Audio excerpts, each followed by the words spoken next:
All right. Hey, what's happening? It's me, Robert, and look who's here. Yeah, it's the man. Sunday Night Live, the Astro Cat, and I was trying to play the intro, and so again, I'm working with a new machine here. So I spent most of this afternoon trying to get this new box, as it were, up and running, and I managed to put on a couple of browsers. I mean, it's pretty bare bones stuff, but I put on some browsers. I did some other things, but apparently, this version of Zoom does not allow me to use the .mov file to share with. So I didn't do the open. It's Mars retrograde. I guess we're gonna adapt here as we move into these kind of new tech specs or the new tech world. Now, you may not be able to see it because it looks like I've got a full-on green screen background, which theoretically I do, but I'm actually sitting on a different couch. It's big fucking news around here when I have a different couch. And Jasper is always here, and he's on the new couch as well. But the thing with the new couch is that I got a great deal on it. You know, astrologically, I'm a Chinese astrology, I'm a rat. So I'm always trying to sniff out good deals on the internet. And I found this kind of mid-century modern love seat, which I've been eyeballing for a while. And there was a time when it was fairly affordable. And then the prices went up, and I'm not going to go there. And then I caught a downdraft, and I found a version of it, and it's called a Modway, and I'm actually kind of proud of it.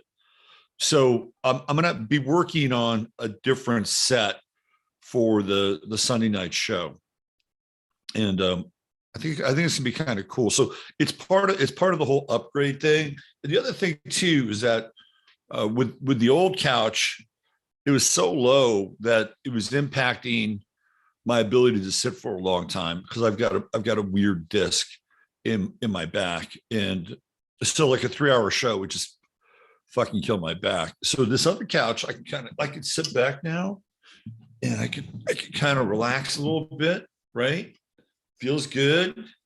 Jasper likes it, and as long as I cover it up so he doesn't claw the shit out of it, I think we're good.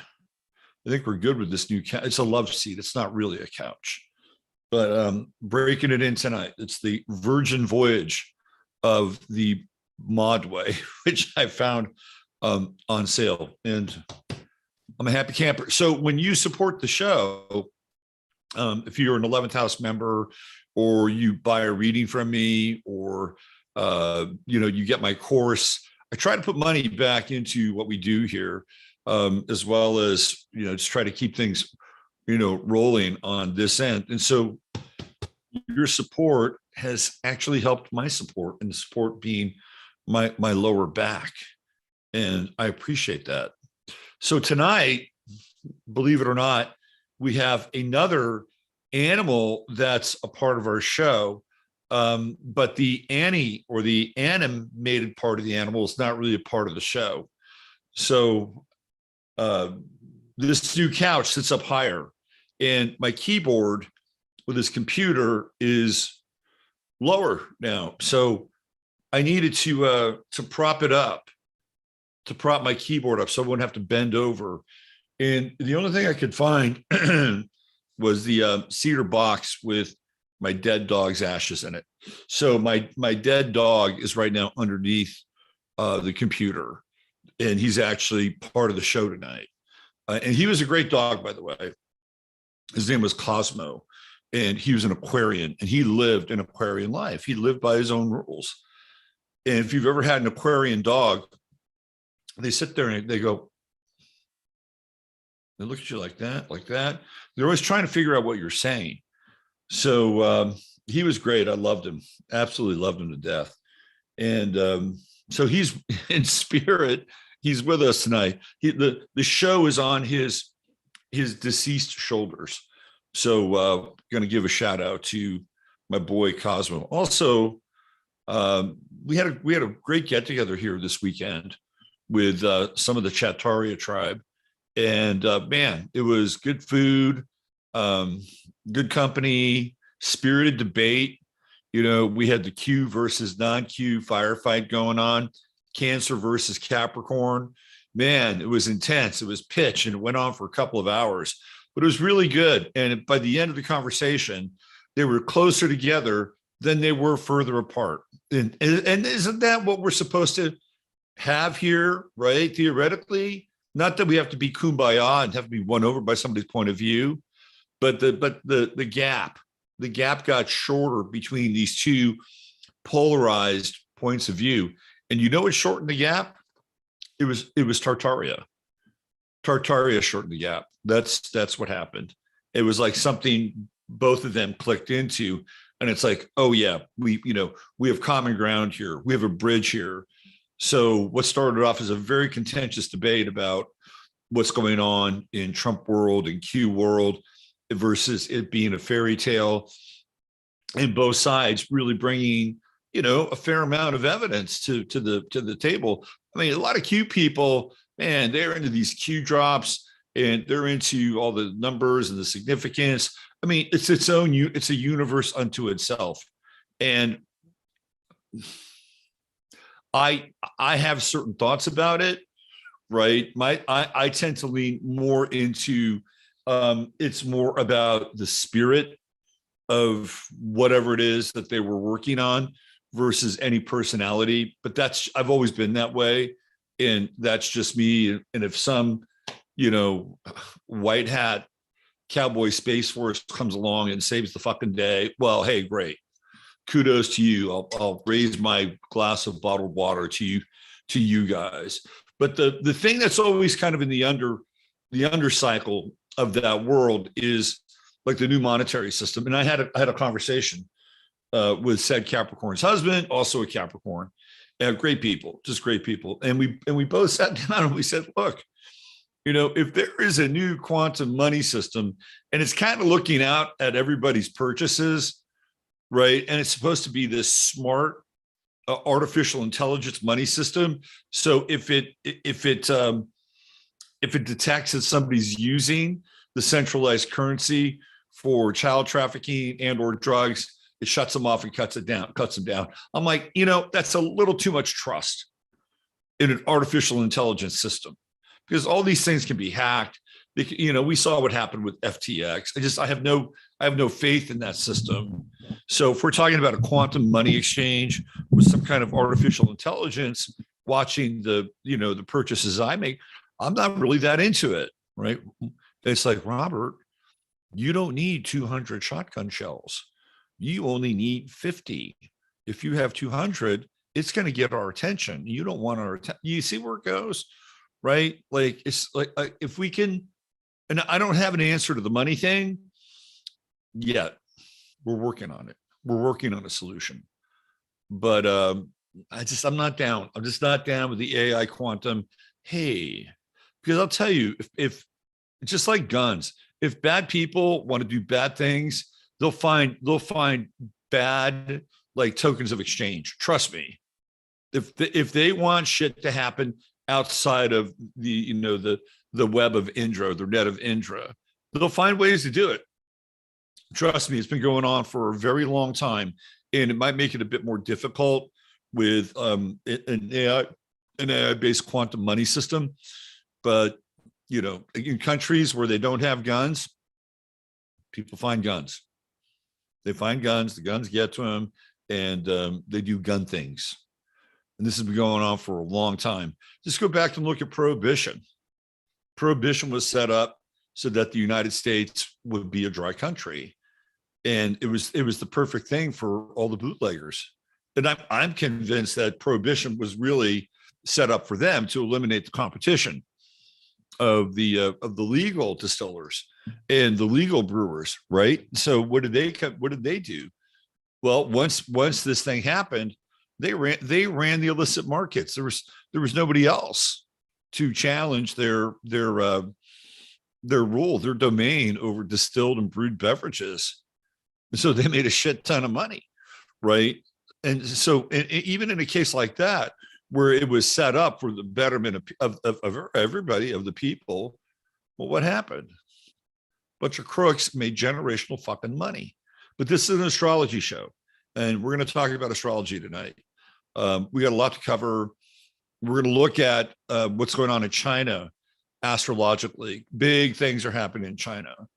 Really, really big things. And, I did a show, I think about a month ago, maybe a month and a half ago. And one of the things I talked about was torches and pitchforks. And they're coming out.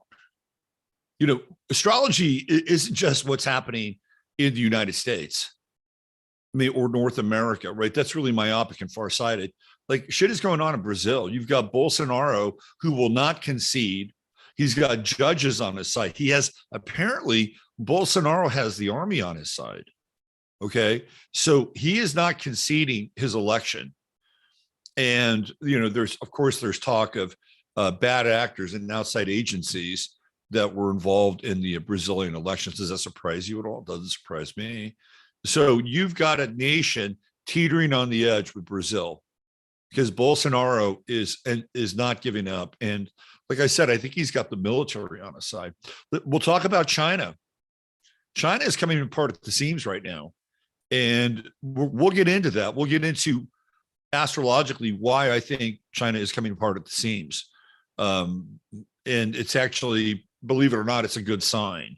Not necessarily because it's China and China is evil bad, but what it does is it proves to a large extent that the astrology and the cycles of time that we're in are beginning to happen.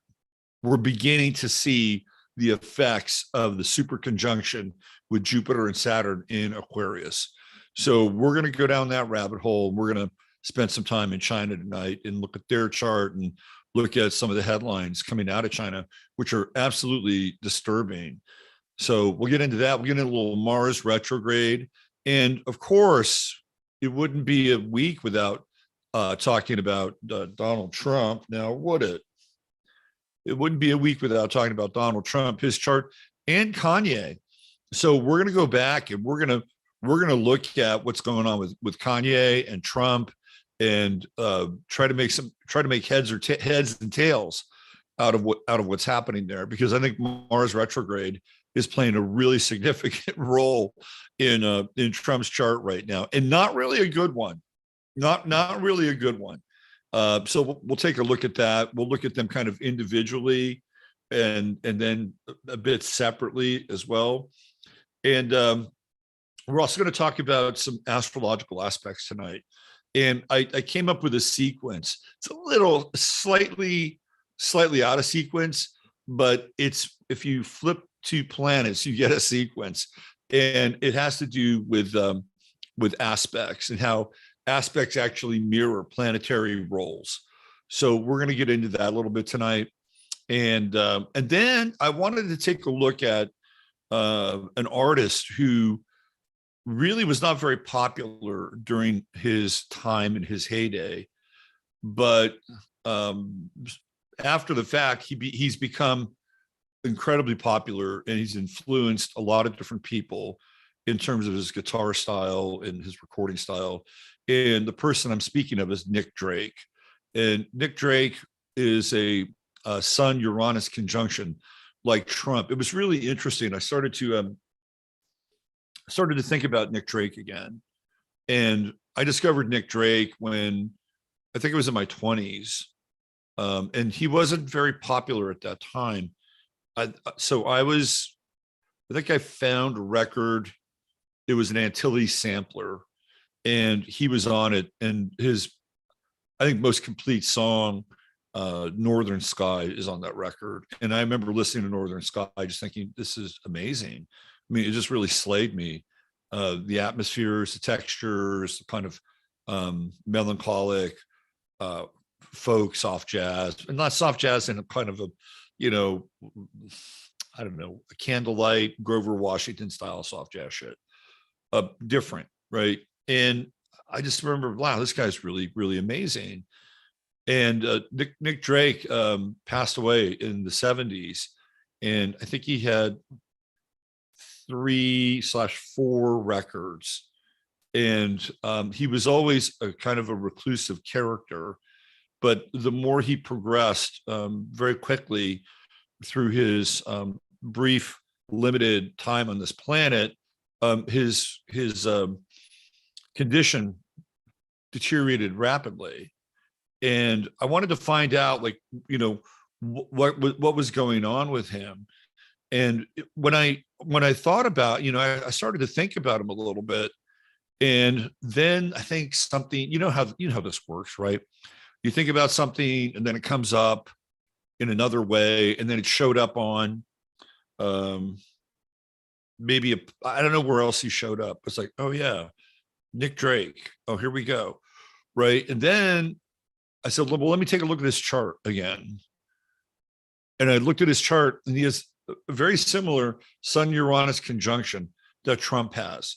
So I started to think about the difference between two people who have a similar aspect and how that aspect gets played out in their life and through their chart.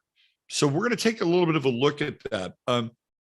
Nick Drake was born, if I'm not mistaken, in 1948, and Donald Trump was born in 1946.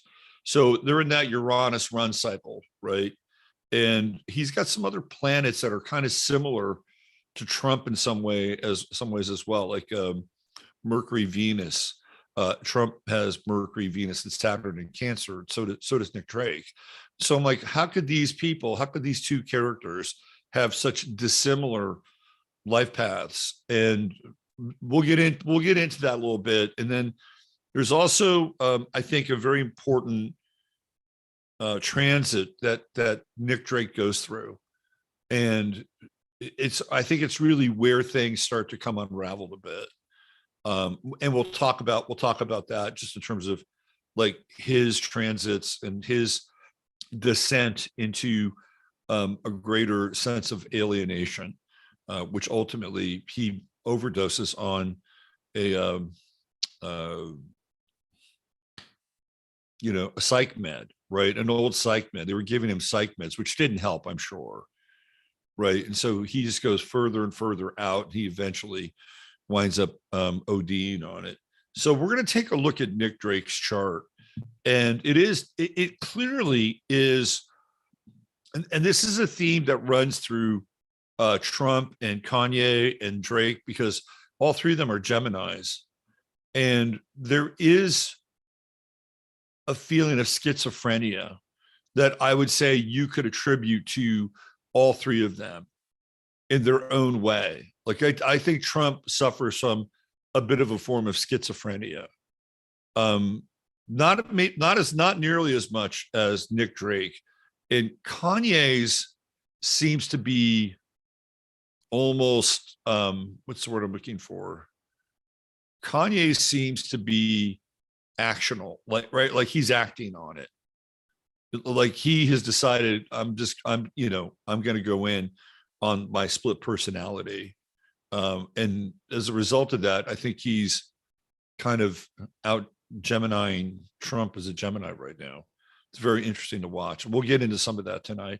And of course, we'll get into the chart of the moment, which I think some people find helpful. So a big shout to Cosmo and your assistance with tonight's show, and your assistance in my life in general when you were around. You were a good dude. All right, let's get into a little True Hemp Science shout out here, and then take a little cruise through Chattaria, do a little name check, and we'll jump into some astrology. All right, let's see. Let's open this sucker up.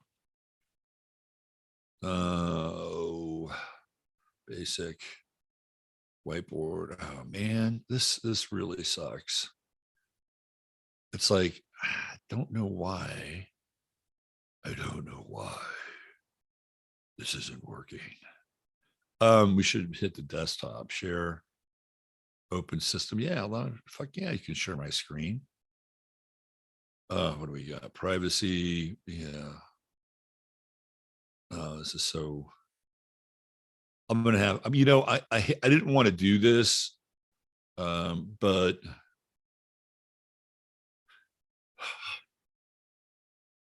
I'm probably gonna have to download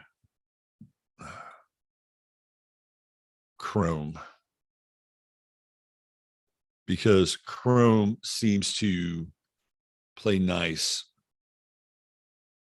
ZooMS will not be able to record the contents until it's quit. I'll do it later, because we did this last time, right?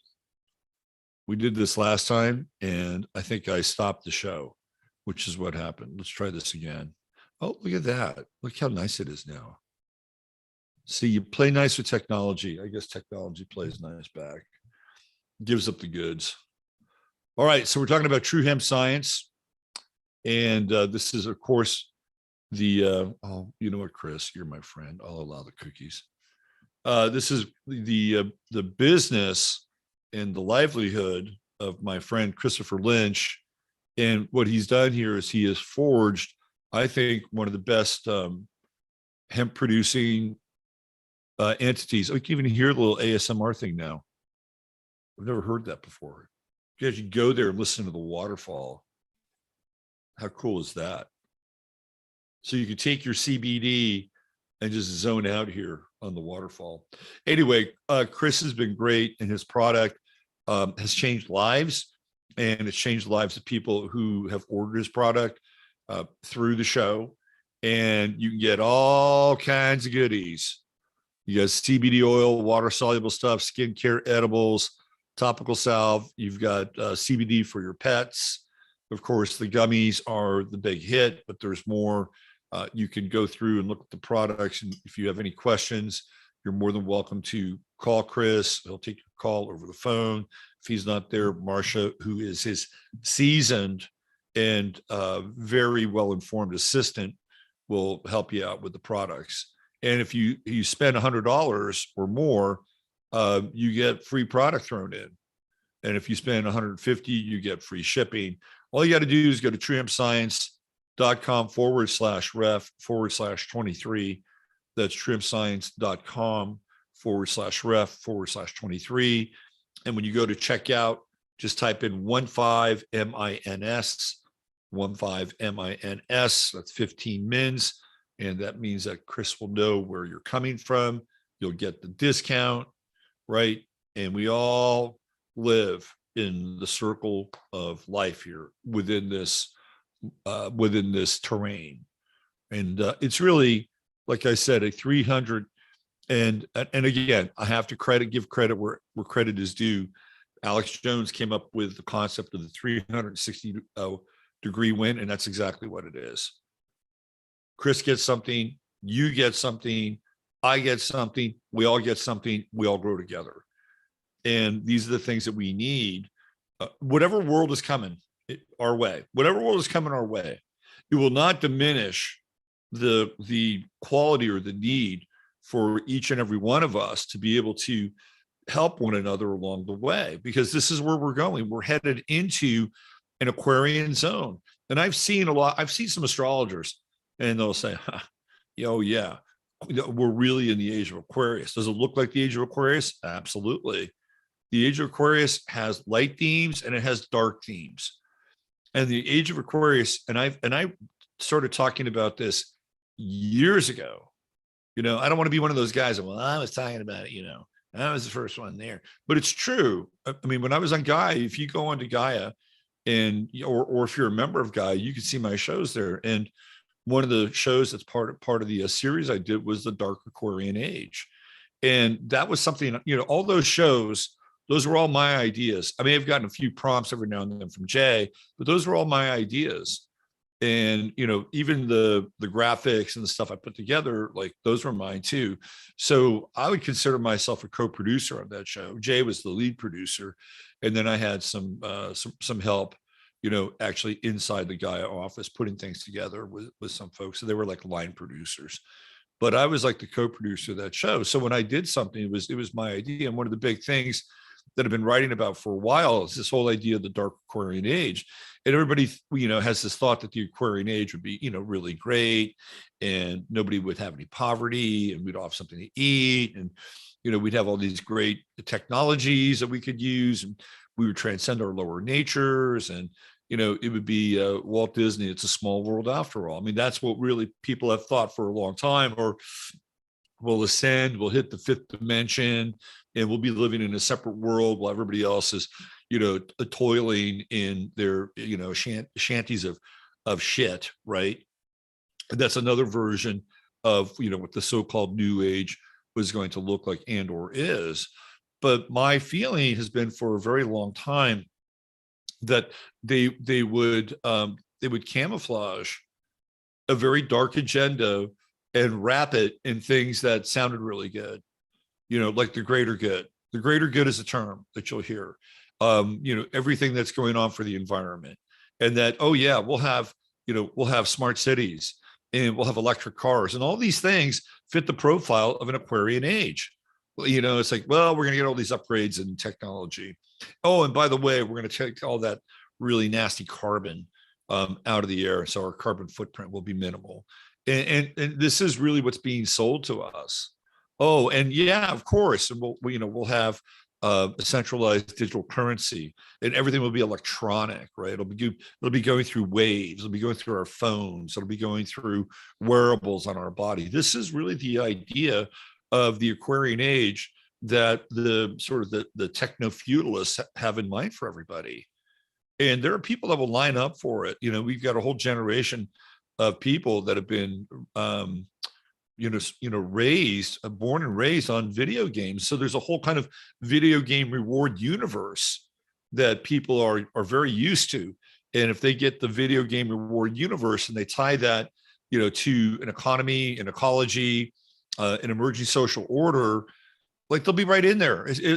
Like there will be no difference between like the video game they're playing or have played and the badges and all the things that are accrued when you play a video game, and you get levels and upgrades. This is how they're going to run this thing, right? It'll be kind of like a non-meta version of Tron. People will be, for all intents and purposes, in a digitized matrix, and they'll be happy to do it because they've been trained. They've been trained to like engage in this way. Right? They'll be trained to engage in this way. And then when you get the social credit score rolling, and then you're able to basically do like a augmented reality moment with somebody that's in front of you, like you'll be able to hold your phone up. I happen to have my black mirror right here. You'll be able to hold your phone up, and you'll be able to get somebody right on your phone through one of these. And then what'll happen is that you'll have above this person, in your viewfinder, you'll see above their head, you'll see their fucking social credit score. You'll see things above them, right? It'll tell you exactly who you're dealing with. You'll be able to it'll be augmented reality. It'll be right here. It'll look like he's on your phone and in space, but you'll see things over his head, like a thought balloon. And it'll look fairly animated too, just like something out of a video game, because there won't be any difference. And this is the dark Aquarian age. Oh, who needs meat? We don't need meat. We have all these really unique food sources that we haven't tapped into, like bugs and worms, and oh yeah, we can do great shit with mold. Huh, we haven't even begun to explore the mineral content that's available in mold. Oh yeah, we'll take care of that. Right? This is all part of the dark Aquarian age, because it gives people the idea that they're in this thing together, right? Because that's the Aquarian age. We're in it together. We're in it together, and we're all having a similar experience, theoretically, right? That's what it's about. And nobody really has anything more than the other person. And that's when we have these concepts that come in, like equity and diversity, inclusion, and equity. And we have BlackRock, with their environmental, social, and gender scores, the ESG. That's all part of the plan. That is all part of the dark Aquarian agenda, right? And it's not. I'm just here to tell you, ultimately, it is not going to work. As much as people clamor for their slave status and the things that enslave them, like their technology, ultimately, it's not going to work. And I have my own reasons behind it, but I'll talk more about that when we get into China, because we're seeing exactly China is the proof in the pudding as to why this is not going to work. And so you have something to look forward to, right? You have, but that doesn't mean that you're going to get out, scot-free here, right? There are going to be changes. Like, we are going to have to go through serious changes, and some of these changes are not going to be comfortable, and some of the changes might actually roll out in our favor, but we're not going to be able to go through this time without it, because the old time is over, right? That all ended in 2020, and we're still in kind of a suspension of time in some ways from that 2020 moment. We'll be coming up on the third year when COVID finally broke in this country on 3/11/20, right? It'll be 3 years when we hit 3/11/23. The 3-year cycle is important. The 3-year cycle is essentially, 1/4 of a. So the big Saturn cycle is 28 years, right? Roughly 28 and a half years. So Saturn will go through these cycles, right? 7 degrees, 7 degrees, 7 degrees, 7 degrees. When you get to 3.5, you're halfway through. You're actually halfway through that first square. So I think that's if I'm not mistaken, that's a semi-square in terms of the minor aspects, which maybe we'll talk about. But it's that 3. It's the number 3, and coming to a sense of like a conclusion in some ways, right? So when we go into 3/11/2023, more than likely what we'll see is we'll have, because when you just even look at the number 3, right, it's connected to the Hegelian dialectic. And so you have problem, reaction, solution, right? So 2023, we went through the problem, and we went through the reaction and then solution phase, but we're still talking about the solution, right? I mean, it's still in the air. You had Fauci give his final address, as a government employee. That was a clown show. Then you have, of course, the G20, which I talked about last week, basically signing off on digital passports. Now, remember, the G20 is not the heavy hitters, right? The G20 are developing countries, and they held it in Malaysia for a reason, because Malaysia fits the bill, although Malaysia has so many resources, it's crazy. But that's all happening now, right? And Biden is signing on to this whole thing. He's signing on to the United Nations and World Health Organization connected treaty with the G20 group. So really, the problem, reaction, solution phase to all of this won't really hit us until 2023. And that's, ironically, that's when Pluto moves into Aquarius, right? And it moves backwards one more time, but that's when it moves into Aquarius. So we're going to see the beginning of that age in 2023, and the global implementation of the technologies that they've been working on in order to, bring the entire social structures together all across this planet. Now, it may not all happen at once or the same way in the same place, but I guarantee you 2023 will be a landmark and a bridge year, because that's when they will finally get into that third trimester, right? They get into that third year when this thing got rolled out. So we're still in a suspension of time in a lot of ways.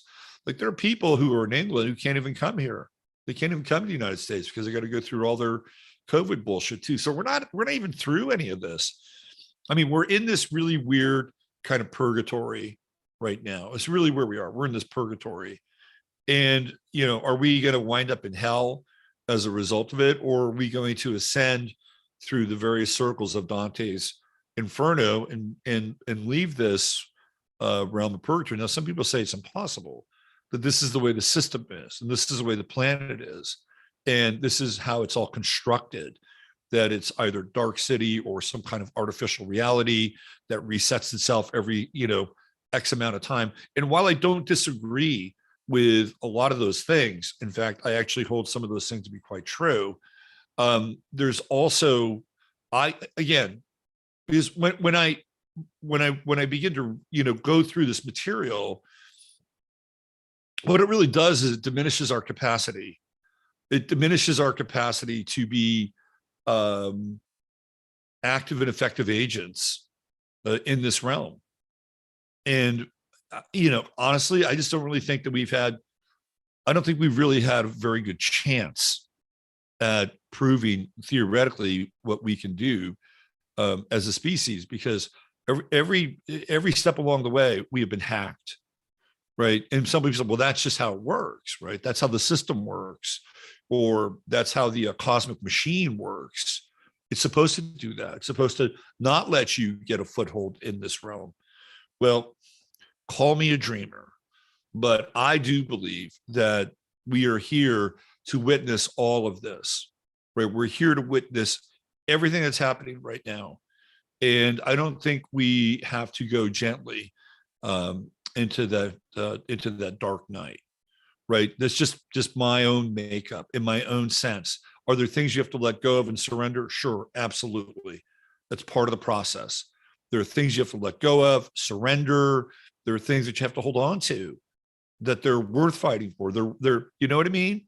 That like they're worth fighting for. Because if you don't do it, I mean, let's say for instance you're a parent, right? A lot of parents out there, and let's say that you find out that they're teaching really heinous shit to your kid in school. Now, ideally, you'd want to pull them out of school, and you'd want to be able to homeschool them or school them in a way with other people, so that they're actually getting really rewarding educations. They're learning about things.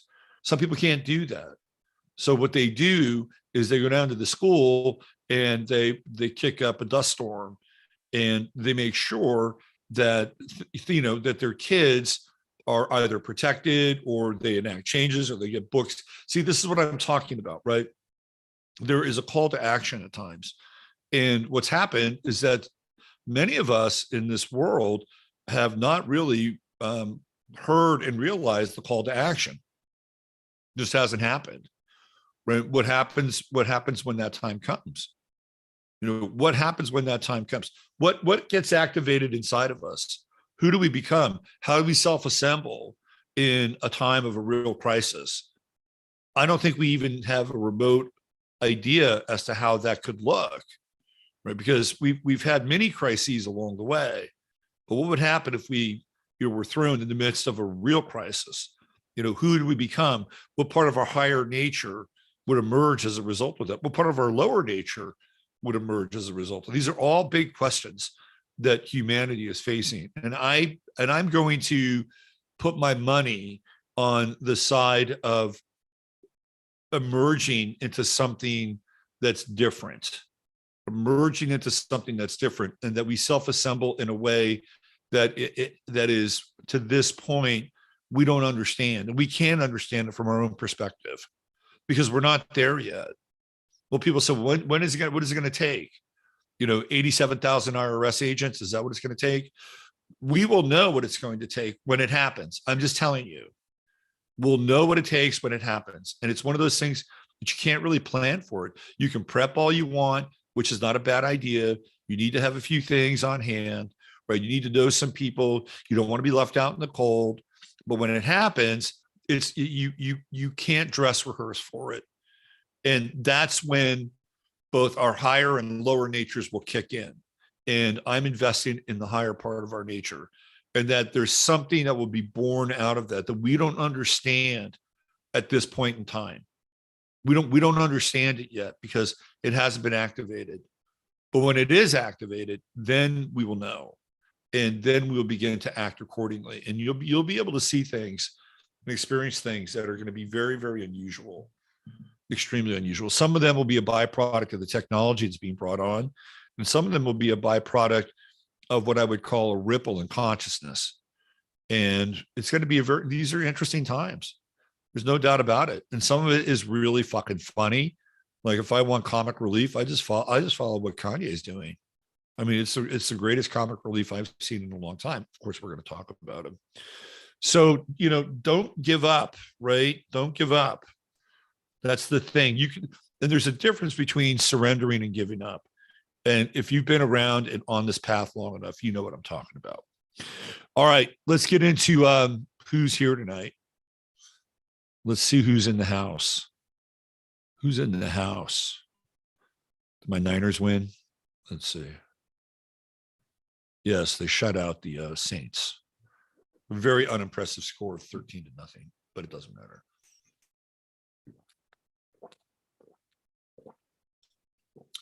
The legend of Jimmy Garoppolo continues. All right. Where the hell is YouTube here? Where'd you guys go? I gotta find you. Where is YouTube? Oh, here's YouTube. Here you are. Are you here? Are you there? Where are you? Where'd you go? Okay, where are we? Ah, there we go. All right, let's see who's here. My favorite part of the night. Susie Gemini checking in. Jesse Nothing 33. I think I'm a rabbit. It's your year next year, right? Rabbit is Pisces. The lovely and talented one, Dr. Joan S. By the way, you should have seen the spread the good doctor worked on this weekend. She was amazing. Amazing. Made the best cranberry sauce I think I've ever had. It was awesome. Sedona Horse Medicine. Smarter, not harder. I would agree with that. Miss Nikki, hi, how you doing, Miss Nikki? Third eye activated. I mean, a lot of things that people like that they don't like me. It's funny. Yeah, it is funny, isn't it? I get people that don't like me sometimes. Check out a lot more of that when I was in California. Let's see. Who else do we have? Tom Jordan, what's going on? TJ, Mr. Wrench, Shirley Loshiawa checking in. I'm still laughing that you call yourself a rat. I am a rat. I have no problem with that. I have no problem. But I'm a horse rising, which makes me a dashing and daring rat. At least that's what I read one time. That was my first introduction when I knew it was a horse rising and it was a rat. This is a dashing and daring rat. I'm like, oh, you mean like Errol Flynn? I can live for that. Yeah, I don't have a problem. Metal rat on the case. Maurice DeMayer, what's going on, Maurice? Did I rent you out? I got to get into, how do I do this? I'm in Griffin's account. The fuck? Here. Somehow my son's account got mixed up here in YouTube. All right, here we go. Let's see, I got to give Maurice a wrench. Let me go back to the top here. Veronica's Barn. What timeline are we talking about here? I'm talking about this one. Anything you prep will be stolen from you anyway. That depends. That depends. Depends on who you are. Depends on who's around you. Depends on what you got, right? So, who's going to be the thieves? Is it going to be the blue hats, right? Are they're going to shut down? Like a lot of people are, they're not going to give things up, right? I mean, there's going to be hills. They're going to be hills here. And they're going to be last stand hills. So I don't necessarily believe that anything you prep will be taken from you. I don't necessarily believe that. If you have that belief, that's fine. It's not my belief. Will people lose shit? Sure, of course they will. I've seen The Road. I know what that movie's like, but I don't think everyone will lose everything. That's a broad statement. Let's see. Steve Borg Resistance. I will use their skulls for the post-decorational. That's how you do it. Isn't that what got Steve Bannon, I think, kicked off of YouTube? He wanted to put Tony Fauci's head on a pike in front. I mean, I know Bannon was being sarcastic, but on some level he wasn't. But that's how he thinks, right? He's like, I want to put Tony. We need to put Tony Fauci's head on a spike right outside the White House. And it's like, well, yeah, I mean, that's how they did it, right? They let you know you cross this line, you're gonna go algol. We're gonna go algol on you and separate your head from your body. That is funny shit. World of Bliss. There's Lisa. What's going on, Lisa? Good to see you. Meow meow. I've been visited by ETs lately. Jasper, are you an ET? Are you the cat from space? Huh? You might be the cat from space. Remember that Disney movie, The Cat from Space? JMP Love is here. What's going on, Jacqueline? True, your food will be taken from you.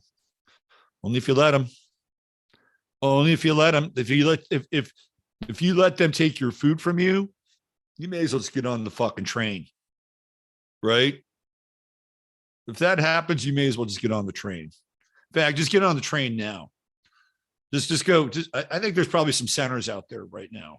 No, I'm just kidding. But I'm not in some ways, right? There's a hill. Everybody's got a hill. You got to find out what your hill is. That's Pluto talk right there. My entire life is based in events that people say doesn't happen. Let's see. Sedona horse medicine sounds good. Do you do any endurance riding? Let's see. Well, Peter Below, what's up? What's up, Peter? Vibing through your city, not me, maybe you, Ms. B. Glemma Spank, higher nature. Ye is trolling everyone. He's the master troll. He is the master fucking troll. Let's see what else. Chad Warren, I started riding my bicycle, walking to the bus and to work over 6 months ago to prepare myself for kind of lockdowns and whatever could come. Chad, it's called planning. There's my man, Shadow Man, Mr. Benito Diaz, checking in. What's going on, Benito? Magical Capricorn. What's happening, MC? Charles Mazak. I'm 62 years old. Yeah, so what? Yeah, I don't give a fuck.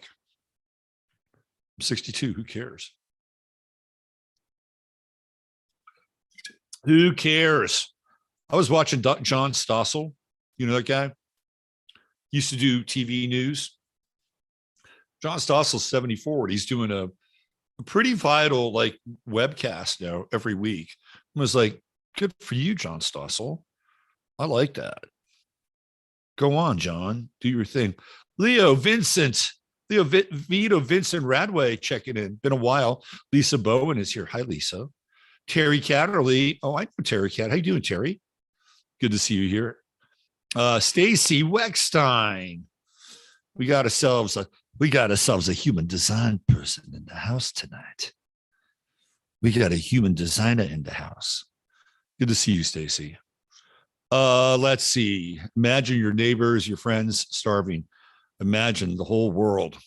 That's a wonderful thought. Jasper, I better fatten you up. Let's see here. Who else do we have here? Cassandra Lynn checking in all the way from Alaska. Alaska's on my bucket list. I have to say, it's on my bucket list. I want to go to Alaska. Hey, there's Fran CC Jones. What's happening? I'm Bob Barker, the black sheep. What's going on, Babar, the black sheep? Let's see. Guy Travelog is here. Who else? Discovery of the channel. Oh, thanks, Peter. Yeah, we do our best to keep the troops occupied, informed, and often entertained. Let's see. Star Dreamer, a dragon with a rat rising. Oh, wow. That's a good combination. I like that. You don't want to be seen with me. Trust me. We'll trust you. We'll take your word for it. Did I leave anybody out? Helena Suba is here. Susie. What's happening, Susie? Susie's here. Let's see. I think we're good. I think we're caught up. We're up to speed. We're up to speed. All right. Good. Good. All right. Why don't we take a look at the old chart of the moment, get things rolling here, see where the hell we are, astrologically speaking. And where do I want to go? I want to go here. Yes, right here. Right there. Hold on. Let's do this. I got to make sure that my city is the right city. I don't want to mess around and have the wrong city here. Let's see.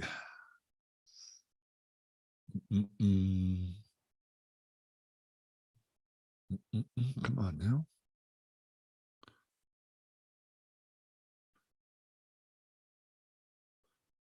Oh, yeah, they changed the back end here on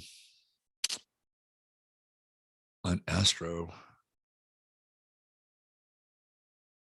which is always, it's like, okay, now I got to find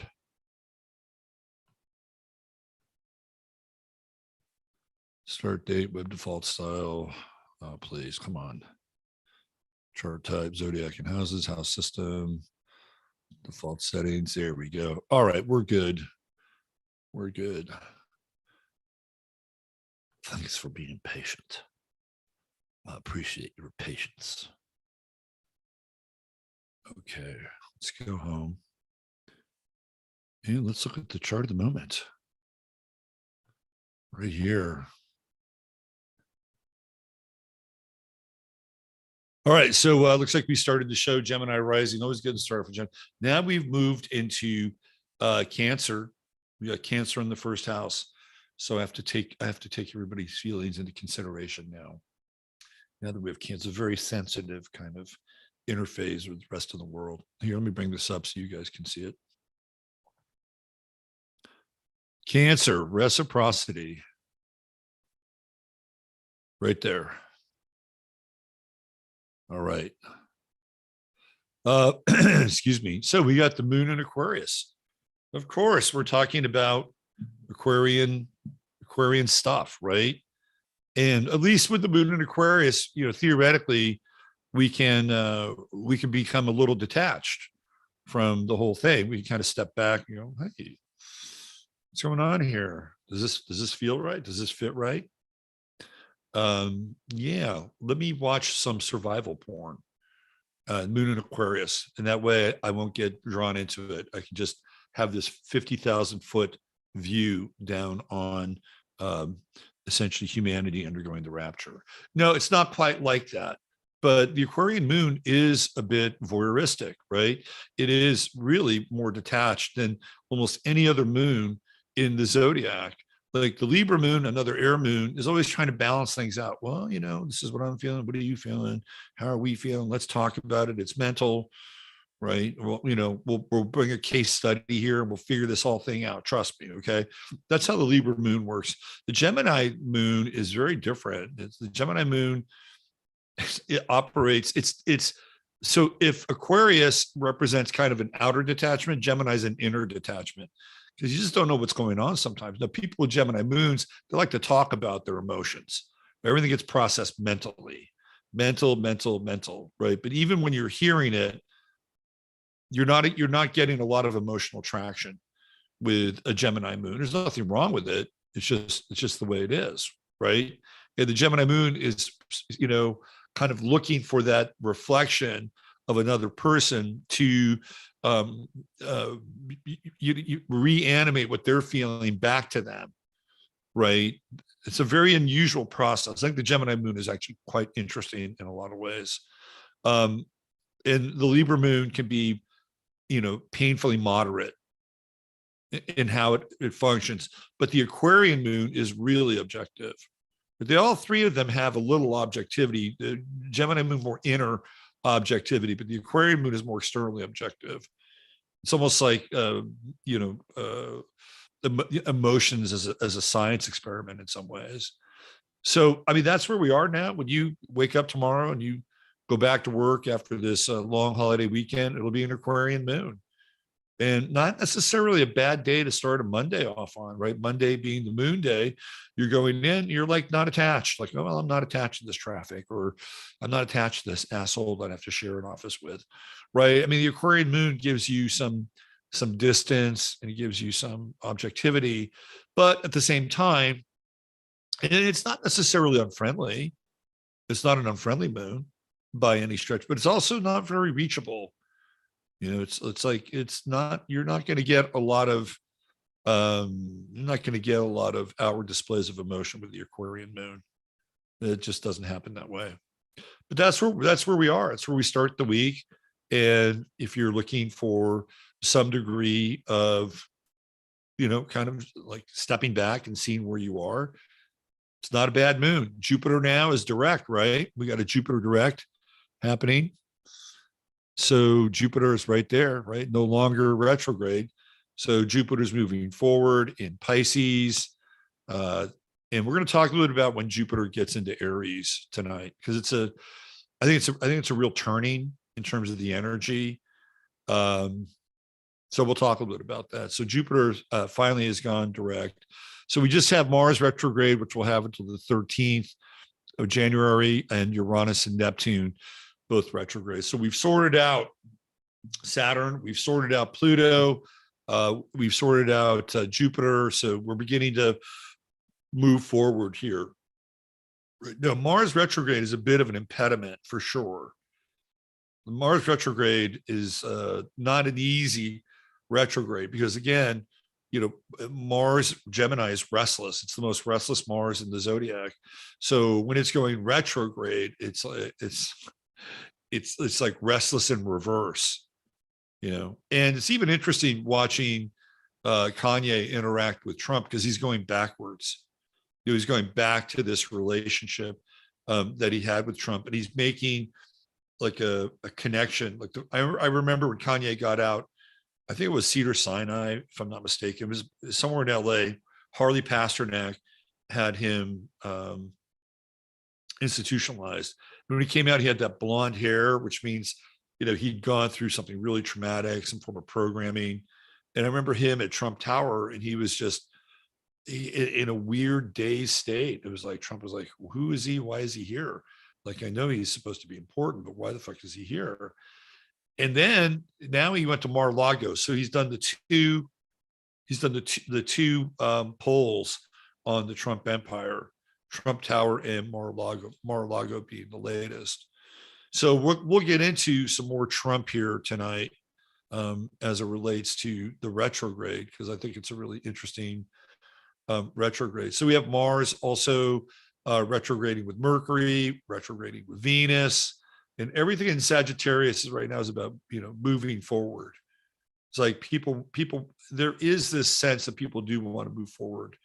You know, Sagittarius is big energy, right? It's big energy. And we're going to have Jupiter, you know, moving into Aries. Jupiter is the ruler of Sagittarius. So as it moves into Aries, it's not quite like spring, but it's about as close as you're going to be able to get to springtime up here in the Northern Hemisphere once it moves into the first degrees of Aries, which we'll take a look at.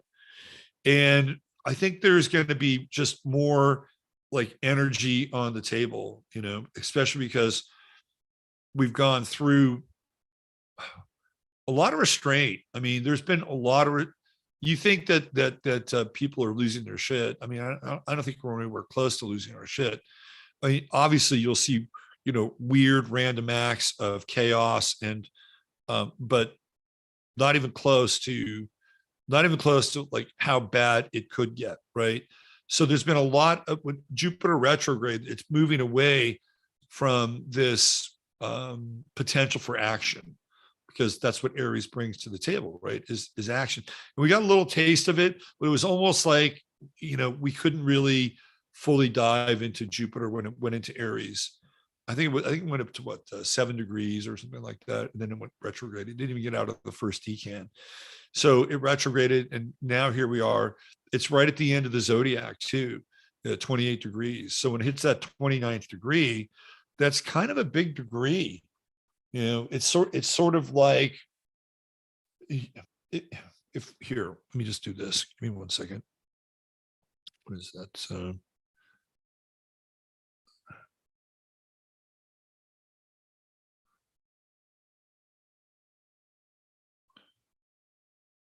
It's kind of like New Year's Eve is what I was going to refer to here. So let's go to the end of 2022.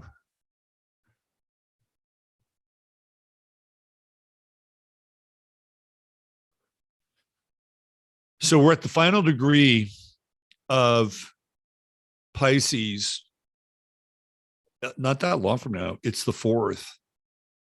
So actually, let me go. It's the 5th, Monday. So it's not this Monday, but I believe the next Monday, if I'm not mistaken. Where are we? Hold on. Let me get my bearings here. No, it's yeah, it's next Monday. Yeah, so the 1st is going to be, let's see, where are we? 28th is Monday, 29th is Tuesday, 30th is Wednesday. Thursday, we have December 1st, first day of December. So we're really talking about the first Monday. It's at the 29th degree of Pisces. You know, it's kind of blotto season, right? It's like Jupiter is going to expand into all of this kind of, you know, but even now though, at the 28th degree of Pisces, it's like people are just tired, right? They're tired. They want more juice. They want more meaning. You know, we're basically, you know, being indoctrinated into a forced austerity program, which is really what this all is, right? It's all forced austerity. And we're being, you know, kind of marched into this forced austerity program. And at the 28th degree of Pisces, I think people, even though it's not like the 28th degree of Aries, where things are just going off and they're lit, it has its own kind of energy associated with it, right? Like people are just tired, you know, they want to let it all hang out. They don't care, you know, we'll overeat, we'll overdrink, we'll overspend. It doesn't really matter. Like we're just tired of the, you know, the cardboard two-dimensional milieu, right? That's where people are, and they're just tired of it. So with Jupiter at the 28th degree of Pisces, you'll find a lot of people that are just willing to, you know, have that second, third, fourth drink, or, you know, it's like checkout time. It's like checkout time at the you know, at the bad luck market, right? That's where people are with Jupiter. And at the 29th degree, it gets pretty desperate. You know, it's kind of like, okay, the party's over. You can go now. And it's always this, it's like the 3 a.m. crowd. You know, the party's over. It's been over for, you know, 2 hours now. And you get the 3 a.m. crowd, and they're all kind of hanging out, and, you know, everything is kind of, you know, there's not much booze left. You're running down on the chips. They've been out of the bag for a while. You know, they're starting to get a little rubbery. Right. That's the 29th degree of Pisces. And I guess it's really, like I said, the 5th, but then you'll also get, you know, religious extremism with the 25th, 29th degree of Pisces. It's kind of like, you know, really the 29th degree of Pisces, you know, if you want to go into the Western mythos, right, that is the crucifixion moment. That's the crucifixion moment at the 29th degree of Pisces. And then the whole idea is that the resurrection happens at 0 Aries, beginning of spring, right? This is all right around Easter. This is Easter energy. So at 29 degrees, especially Jupiter, that's another, it's sort of like you're waiting for this thing to happen. Right? You're waiting for, and you could just kind of see, like, going through these last degrees of Jupiter, where people, you know, might wind up, especially when we have, you know, when we get into like the first week of December, and, you know, we're dealing with a lot of that Sagittarian energy, and you've got, you know, Mercury squaring Jupiter at that time, right? And Mercury squaring Neptune. That is a, you know, fucking drunk driving ticket aspect. So be aware of that, right? Like the weekend, really going into the end of this, middle of this week, and into actually it would be, where are we? Yeah, the beginning of this week all the way up through Thursday, Friday. That's like DUI territory, especially on Friday. You got an office party on Friday, you better be fucking really careful, because the moon will be in Pisces. It'll be at the same degree as Jupiter, the same degree as Neptune. Mercury and Sag will be squaring it, and Venus and Sag will also be squaring it. Oh yeah, let's throw a little Mars in there too. A little Mars retrograde. You better watch out for your driving. Like, don't take any chances. Not under those conditions. And it feels to me like there are people that are just, they're dog ass tired. They don't like the conditions of the world that we're living in. And usually what happens is that we our bodies and our psyches are geared, mostly our psyches are geared to have something happen so that we can go through either some form of disciplined and ordered structure in order to make a change with our life, which is very Saturnian, or we wind up going through some form of crisis, which will bring on the change. And usually most people wind up going into crisis mode. That's just kind of, in a lot of ways, it's how we're wired. And even the best of us who try to stay structured and ordered and keep things together so you don't have to go into the crisis mode, even the best of us will go into crisis at times, right? So, this is one of those periods with Jupiter where, this is crisis energy. This is where people are like, is this it? Is this it? Is this what we're here to do now? Is this how our life is going to be? It's going to be one unending headline after headline about sending money to Ukraine. And is this where we're at? Because there are people that are there. I mean, this is part of this continuum, this time thing we've really been stuck in since 3/11. It really started when we had the Saturn-Pluto conjunction in January of 2020. That was really when time stopped. And then it really literally stopped when everything stopped, and 2 weeks to stop the spread. So we're still in that moment. Like we're still pretty much there, right? And what's interesting is that when Mars finally goes direct on the 13th of January, it goes direct at 9 degrees. So if you go back and you look at where 9 degrees was during the the summer of Floyd in 2020, I think it's around September, and that's when they started to roll out warp speed, right? That's when they started to roll out warp speed, was September of 2020, and that's where Mars goes direct. It's on that 9th degree of Gemini on the 13th. So what does that mean, right? We saw the development of where Mars was in the true node at that time. Am I right about that? No, no, that's further back. I'm sorry, my bad. That was when actually Mars went retrograde. That goes all the way back to September. That's my bad. That goes back to September of 2020, and that's when that was the same degree when Operation Warp Speed started to get rolled out.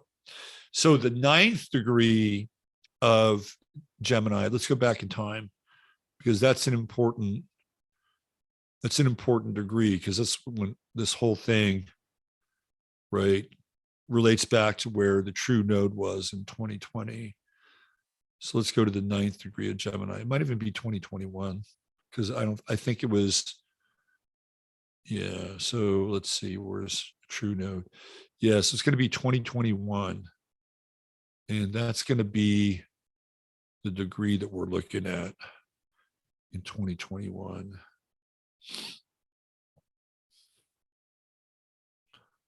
All right, so that's going to be June of 2021.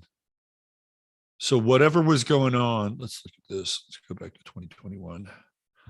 Do a Wikipedia thing. So whatever was going on in June, July of 2021, this is the Mars activation. So let's go back to June. And let's see, what is that day? So we're at 9 degrees on the 18th of June. All right. 18th of June. So we're looking at right around, let's see, 17th, China National Space Administration sends astronauts into space on the exact day the Iranian presidential election is held. We have an Armenian election. Oh, so the Surfside condominium collapse in Florida happens. Remember that? That was at 9 degrees Gemini. Right, that was at 9 degrees Gemini. Let me see what else we have.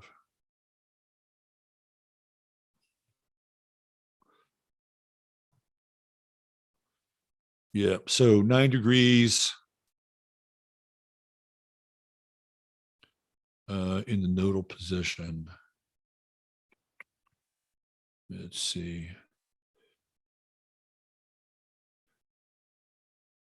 Oh, I was looking at the north node. True node, 9 degrees, goes back to July 14th, 2021.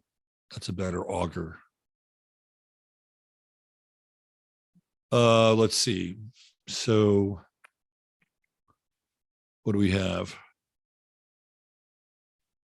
Right around that time, we have July 18th, July 12th, we have European floods, those huge floods that happened in Europe. July 18th, international investigation reveals spyware sold by Israel's NSO group. That's some fucking Gemini shit right there. Gemini spy shit. Gemini's total spy shit. Gemini and Scorpio are the two spy signs. Let's see, what else do we have? Oh, yeah. The Summer Olympics start right around then, believe it or not. Of course, they were held off, right? They were held off because they were suspended, in amber. They were suspended in time. So some of these time events that were not able to happen during 2020 start to happen again.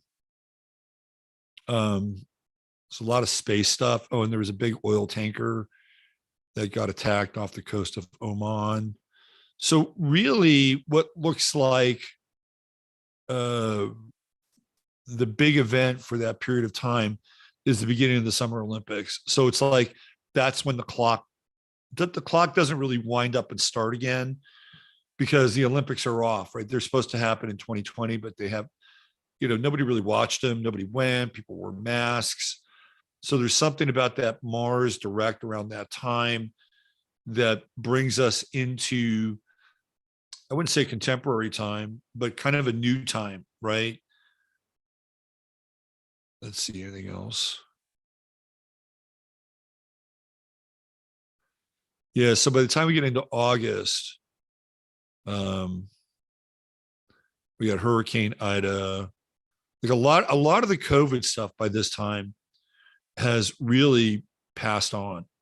COVID is really a big time 2020 event, including the rollout of the vaccine, which is at 25 Gemini. Now we can look at where 25 Gemini is going to be once Mars goes direct, because that's also a pretty good augur.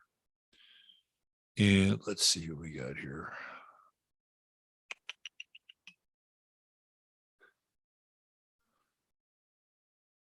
Right there. Okay, so yeah, 25 Gemini is going to be on the 16th of April. The moon will be in Gemini.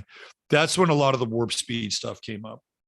When the true node was at 25 Gemini. That's when it was all really, really taking off.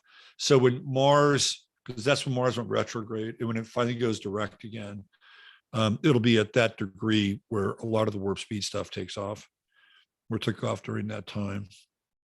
So right in the middle, like it's tax season.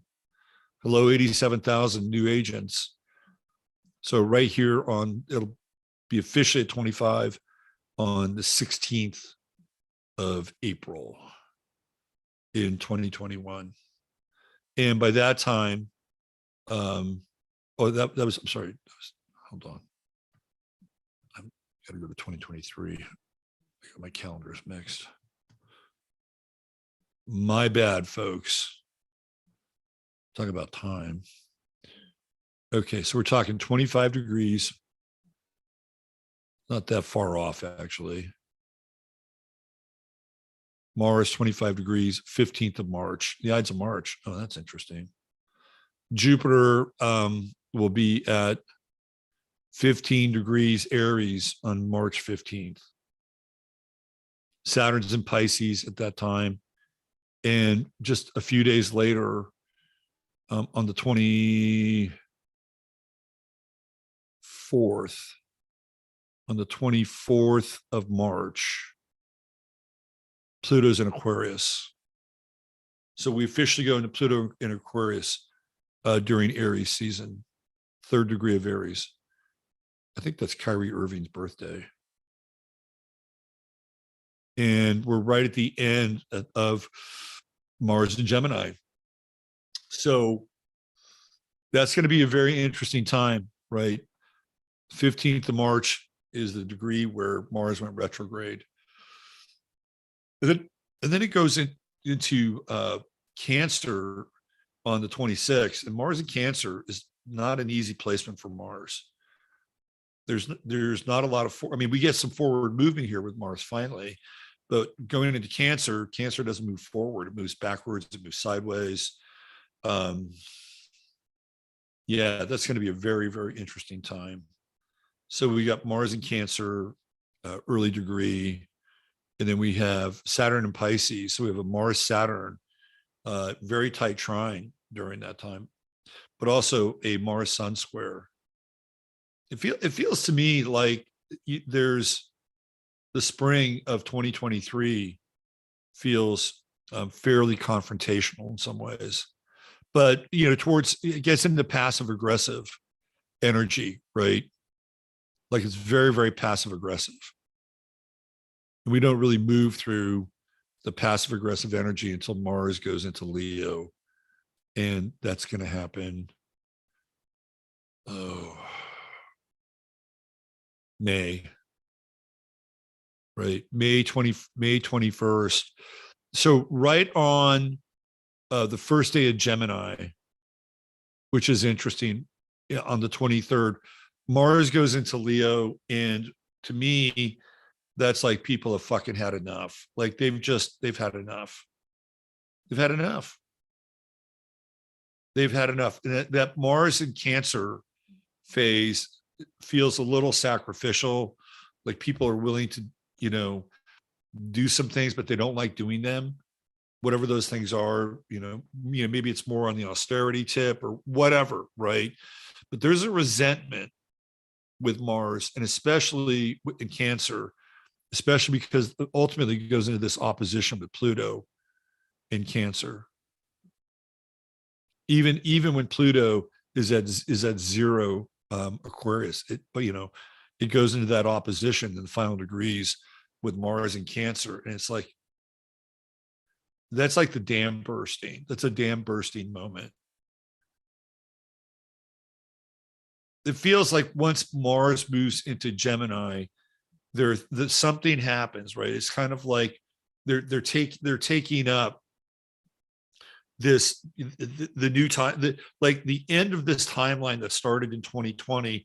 They're back on it when Mars goes direct. It's like, okay, we're back on this, but we're in a new chapter, we're in a new phase, and it's going back to that degree where they were rolling everything out with Operation Warp Speed in September of 2020, October 20. It's all starting to happen, right? That is the 25th degree of Mars in Gemini. And it's so we get going, we get some forward momentum with Mars comes in. We've got 2 weeks at the beginning of the year up until the 13th. It's retrograde, and finally it moves forward. And it feels like we have some, some forward moving, some forward motion. Like it's like, okay, we've spent a winter, even though it's still going to be winter, like we're cooped up, and we've had a lot of like repression with because Mars wants to move forward in Gemini. It is the most restless Mars in the zodiac. It doesn't mean you can't do things with a Mars retrograde. You can. I mean, certainly you can. You can get things done with a Mars retrograde. It's not, but the things that you do, you've got to basically use it as a diagnostic. So when you move forward, you're moving forward better than you were than before it went retrograde. So whether it's your body, whether it's your car, whether it's a plan, right? This is where Mars retrograde comes into play. If you want to have forward movement in your life in Gemini, you got to strategize. You got to figure out, what do I need to do? What do I need to do in order to move forward in my life? Because we're kind of on hold. Like things are on hold right now with this Mars retrograde. But once it does move forward, it's like, okay, green light, and then it hits that 25th degree, and it's like all of a sudden the gates come down, right? Especially when Mars goes into Cancer, it's like, whoa, I thought we were, moving forward, moving ahead, and all of a sudden we're taking, 2 steps backwards with Mars in Cancer, and that's going to be a pivotal time, very, very pivotal time, because remember, Mars is going to be squaring the Sun when it goes into 0 Cancer, so it's aggressive, but it's passive aggressive, and it's also conjuncting with Saturn, right? And Saturn, of course, is always Saturn is always authority. So it's the authority. In Pisces, it's usually medical authority. Aquarius is scientific authority. Pisces is like medical authority. Why? Because you got to go to a hospital. Hospitals are 12th house entities. So you get this Mars-Saturn conjunction, and here come like the medical wonks again. That's what it feels like. Here come the medical. This is what you got to do. This is what you got. And people are like, fuck that, right? But for whatever reason,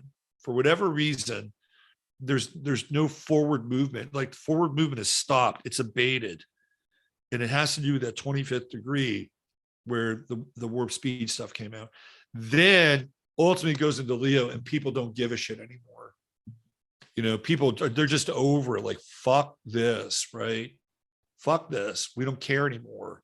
And even the most staunch order followers, I think during that time, they're going to break out, because once Mars goes into Leo, you're going to have a Mars-Pluto opposition. And that is fucking powerful, right?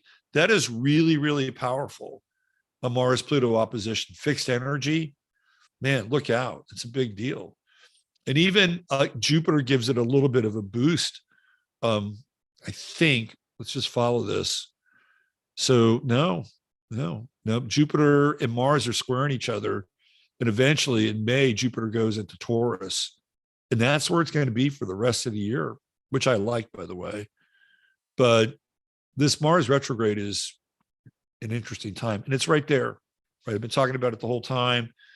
And, we're in a very interesting period, because there's a lot of goodwill energy in the world right now, with the Sun and Venus and Mercury. Venus is in a sextile with Saturn. Mercury's in a sextile with Saturn. It's going to get closer as the next couple of days progress, right? So you can have kind of big ideas, big plans, and with the sextile, you can make them work. You just have to activate. We're going to get into some of these aspects tonight, and I'll show you some of the planetary rulers of the aspects, which I think might be helpful for you to understand, like how a sextile works, or how a square works, or how an opposition works, or how an inconjunct works, because I actually have planetary rulerships for these aspects. And it's a good learning tool.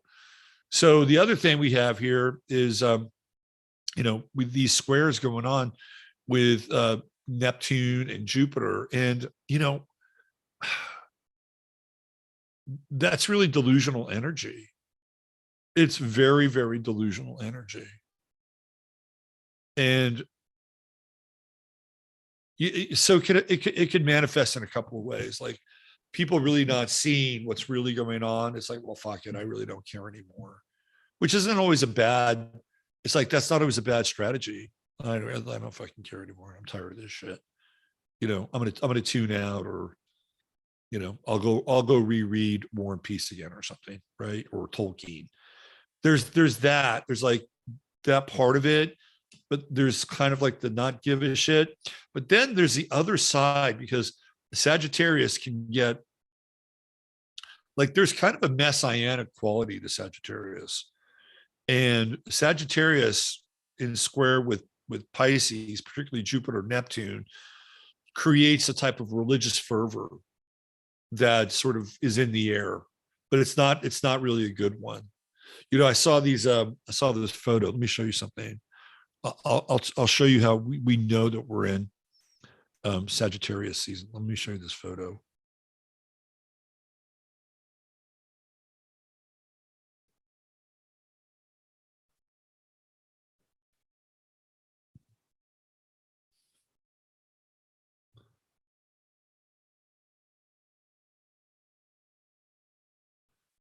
So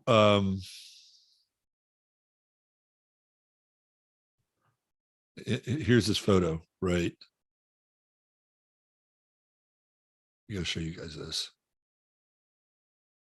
I don't really need that. Okay, so we know that they've got the World Cup in Qatar, right? Qatar. And it's Sagittarian season when they reenact the Crusades. We're in Sagittarius season. The English show up and they're dressed like the fucking Crusaders going into the Middle East. And it is a total Sagittarian statement. Like it's a religious war, right? This is how Sagittarius can operate, by the way. And when I saw these images, I'm like, right on time. Sagittarian season is right on time. But then, of course, you've got the whole rainbow crowd, and they've made their stand. So again, with Sagittarius energy, you get that religious fervor, and those guys also looked like they were well lubricated, which is also a very Sagittarian thing. It's one of those seasons. It's going to be like either uber jolly, and you better fucking call Uber so you can have your Uber jolly, get your Uber jolly on, or people will go through some kind of delusional religious experience. This is the high season for it, right? This is the high season. So I would not be surprised if over the course of the next couple of weeks, people start talking about miracles. They may talk about sightings, sightings, not sightings of UFOs, but apparitions, things that are angelic, whether they're real or not. I mean, this is the kind of energy that's in the air. This is how this energy. And what's also interesting too with the square, it's almost like you can. I remember there was a time, I think it was around Easter of 1988, and I remember walking down Market Street in San Francisco, and I was thinking about like the crucifixion and the resurrection. It was right around that time. And I remember like looking at that time, San Francisco had street people, but it wasn't epidemic. And I just remember looking at street people and having this experience that like they were the fool, right? And they were these holy fools. And that there was this sense of, them being kind of this, in some ways, degraded manifestation of Christ because they had denounced the world in some ways, because that's part of the story of Christ, right? And so I began to look at this through that lens. And I remember like almost getting high, having sort of these seasonal epiphanies, right? I remember almost being high from this experience that these the dispossessed people in the street were in some ways reminiscent of the spirit of Christ because they denounced the world. I'm like, okay, well, this is interesting. And who knows? I mean, maybe some of them would experience some form of resurrection. Maybe they get their life together or not. But I didn't really view it from that perspective. So there can be some of this, right? There can be this energy where you could be so consumed or deluded in a way that it could actually alter your consciousness. And it may be true enough, right? It may be true enough for you. Like, who am I to like judge a heightened, or let's say altered state of consciousness during a season where these elements are in play? And again, they're like, even though it's a square, it's super squares get your attention. You know, if it's a trine, you'll just go right into it, and you know, you'll be swept along by the tide with everybody else.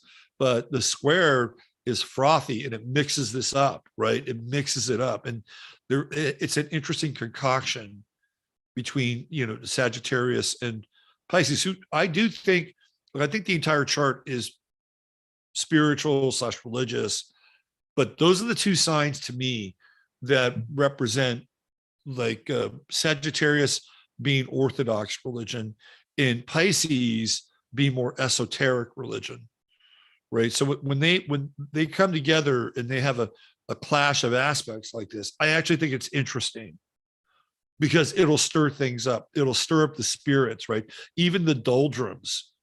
You know, it's almost better in some ways to be overzealous than not zealous enough. And I think there's some of that with this season as well. And it's like, you know, just don't go to jail. Just don't drive drunk, for God's sake. Because I'm telling you, next weekend, and you know that these law enforcement people, if you think about how they, you know, when we had the lockdown, people weren't driving around. People were locked down for a long time. And some people have never really gotten out of that. So a lot of these law enforcement agencies who make money off of people who have DUIs and all this other stuff, you know, they lost a fair amount of income. They really did. So I would not be surprised if they are out in full force trying to make up a shortfall over the past couple of years. But it's frothy energy, and we're kind of in that now. By Tuesday, the moon is going to come in and conjunct Saturn, and it's going to turn everybody's attention towards much more serious topics, right? The moon Saturn conjunction is very sober. It's very sobering. And when it's in Aquarius, you know, maybe we'll get a glimpse into something that really gets our attention. Right? Maybe it's an iteration of, you know, robot hounds or drones, or there's something about that moon Saturn conjunction, which is, again, there's austerity involved too. I mean, the moon in Aquarius is, oh, I don't need anything. You know, all I need is my cell phone. As long as I got my cell phone, I'm at home everywhere, right? And there's some truth to that. So that moon Saturn conjunction does represent some of that energy, but it's also not, that's not an easy conjunction. Now, again, Mars retrograde is going to be there. I think what you're going to see, and this already happened with Odell Beckham, who's a Scorpio. And, you know, I'm going to drop a name here. Odell Beckham is a football player, and he got into some shit on a flight from Miami. I think he was going Miami to Dallas. He's doing like a tour to try to sign with a team. And he was fucked up. He passed out in the plane. I think they stopped the plane. They deboarded him. You're going to see more of this, right? You're going to see more of this kind of stuff, especially with Mars retrograde squaring Saturn and over the next couple of days. So look for weird things with air travel, you know, strange shit going on with travel in general. We got a railroad strike that we're revisiting here. Hello, Mars retrograde in Gemini. You know, and then we got the moon Saturn conjunction there. Now that falls into the trine aspect. But what happens when, you know, we move into the moon in Pisces? And we get into that moon in Pisces, it's right up there with Neptune and Jupiter. And that now we got a Mars square. And now we're talking about, things like we're talking about things like the railroad strike and diesel and all the things that go along with it. Now we're having some major anxiety and panic attacks with that Mars square to Neptune, Jupiter, and the moon. So let's take a look at that day. Let's see. Yeah. So that starts on the 1st. So that's Thursday. We got moon in Pisces on Thursday and Friday. On Thursday, we have the sun square to the moon and the sun square to Jupiter and Neptune. And then we have Mars. So we have crazy, crazy mutable energy coming in on Thursday and Friday. And I would say that that's probably leading into or bleeding into the railroad strike. So I think there's going to be some high insecurity during that time. What do we have? We got a Pluto sextile, and that's like the government stepping in. Oh, we'll make everything okay. Don't worry. But everything else is, in square, right? By that time, I mean, we got a sextile here with the moon, but by Thursday, Friday, we've got Mars, Jupiter, Neptune, the moon, all in square, heightened anxiety, looking at a railroad strike. Of course, Pisces represents fuel. We got the whole diesel thing coming in. So this is a very intense week. We've got the moon Saturn conjunction, and then by the end of the week, like it is on, right? It is, it is definitely on. And there's also a lot of scapegoat energy towards the end of the week as well. People want, so who said that will put their head on a stake? That's what people want. By the end of this week, there's going to be a lot of that in the air. A lot of that in the air. People they're looking around. They're looking around to point their finger at, well, it's your fault. It's your fault. They did this. They did this. And even with Sagittarius, right? Even with Sagittarius, which can be really sort of looking for self-righteous. There's a lot of self-righteous energy too. Like when we get into next week, that kind of frothy, quasi-religious, hallucinatory kind of vibe is in the air. But there's also, people that are frothing and mad. The word froth just keeps coming up. Frothing and mad. And so this is a pretty intense week, I think. Really gets more intense Thursday, Friday, and moving into the weekend. And then keep your eye on the big strike, right, with the railroads, which could grind everything to a halt again. Or it didn't last time, but it could.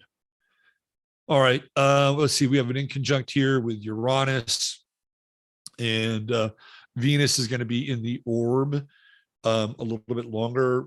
Mercury right there for the next couple of days. So when you get, an inconjunct with Mercury and Uranus, you're looking for answers. You're looking for answers as to why, something random has happened. Why did this happen? How did this happen? Mercury is like trying to figure it out, right? It's trying to figure out what's going on. And Venus also being part of the inconjunct as well. And it's like, well, how does that relate to me? Right? How does that relate to me? How does that relate to my sense of well-being, my sense of freedom? And there's some economic echoes here. And I still think we haven't even really gotten to the bottom of the FTX thing. I mean, that is just a swamp. That's like the La Brea tar pits. That's the La Brea tar pits. This is all legal stuff here too, right? This is legal stuff. This is kind of interesting. in a lot of ways. It's like, okay, what kind of legal measures are being taken here with this in conjunct?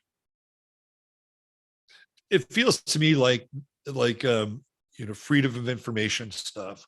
Like all of a sudden, out of the blue, a FOIA request that was put in a while ago, all of a sudden it drops and it's part of the in conjunct. Like, holy shit, look at this. But the problem with information now is information doesn't really it doesn't really seem to stick, right? There's not a lot of Velcro around information.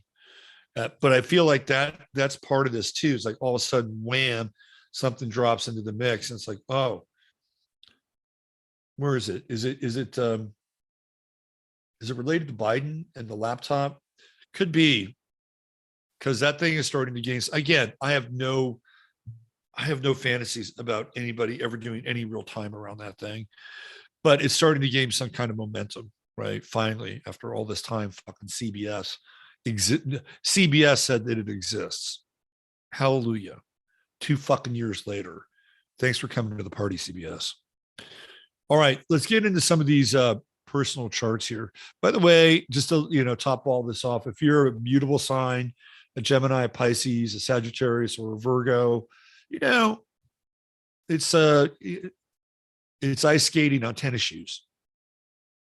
Be prepared to ice skate on some tennis shoes. That's my advice to the mutable signs this week. And by the way, some people can ice skate on tennis shoes. I've actually kind of seen that, believe it or not. All right, let's look at some of these charts. Where do I want to go? Why don't we let's take a look at China. That's a big fucking ticket item. Before I want to do that, I want to play you some news from China. Now, I'm playing this as an attempt. This is not an interpretation of the news from China. Okay. So I am using the news to reinforce an astrological point of view. Right. This is what I'm saying this for the algorithm more than I'm saying it for you. So I am not a newscaster, nor is this a news show, but I will use news in order to reinforce a mundane astrological point. So if you're YouTube or you're the algorithm for YouTube, listen up, because that's what's happening. So why don't I go there? Let's do a little China crisis here.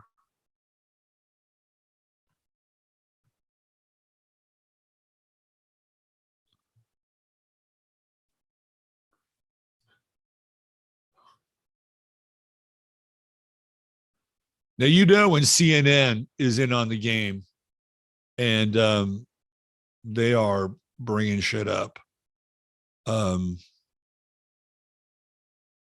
it's kind of a big deal. I mean, all the major networks are actually broadcasting this. This is big stuff. I mean, they're doing things in China now that I have never seen before. And a lot of other major China watchers and people that have lived there are witnessing the same thing. This is Tiananmen Square kind of shit. This is Tiananmen Square kind of stuff. And I'll tell you why.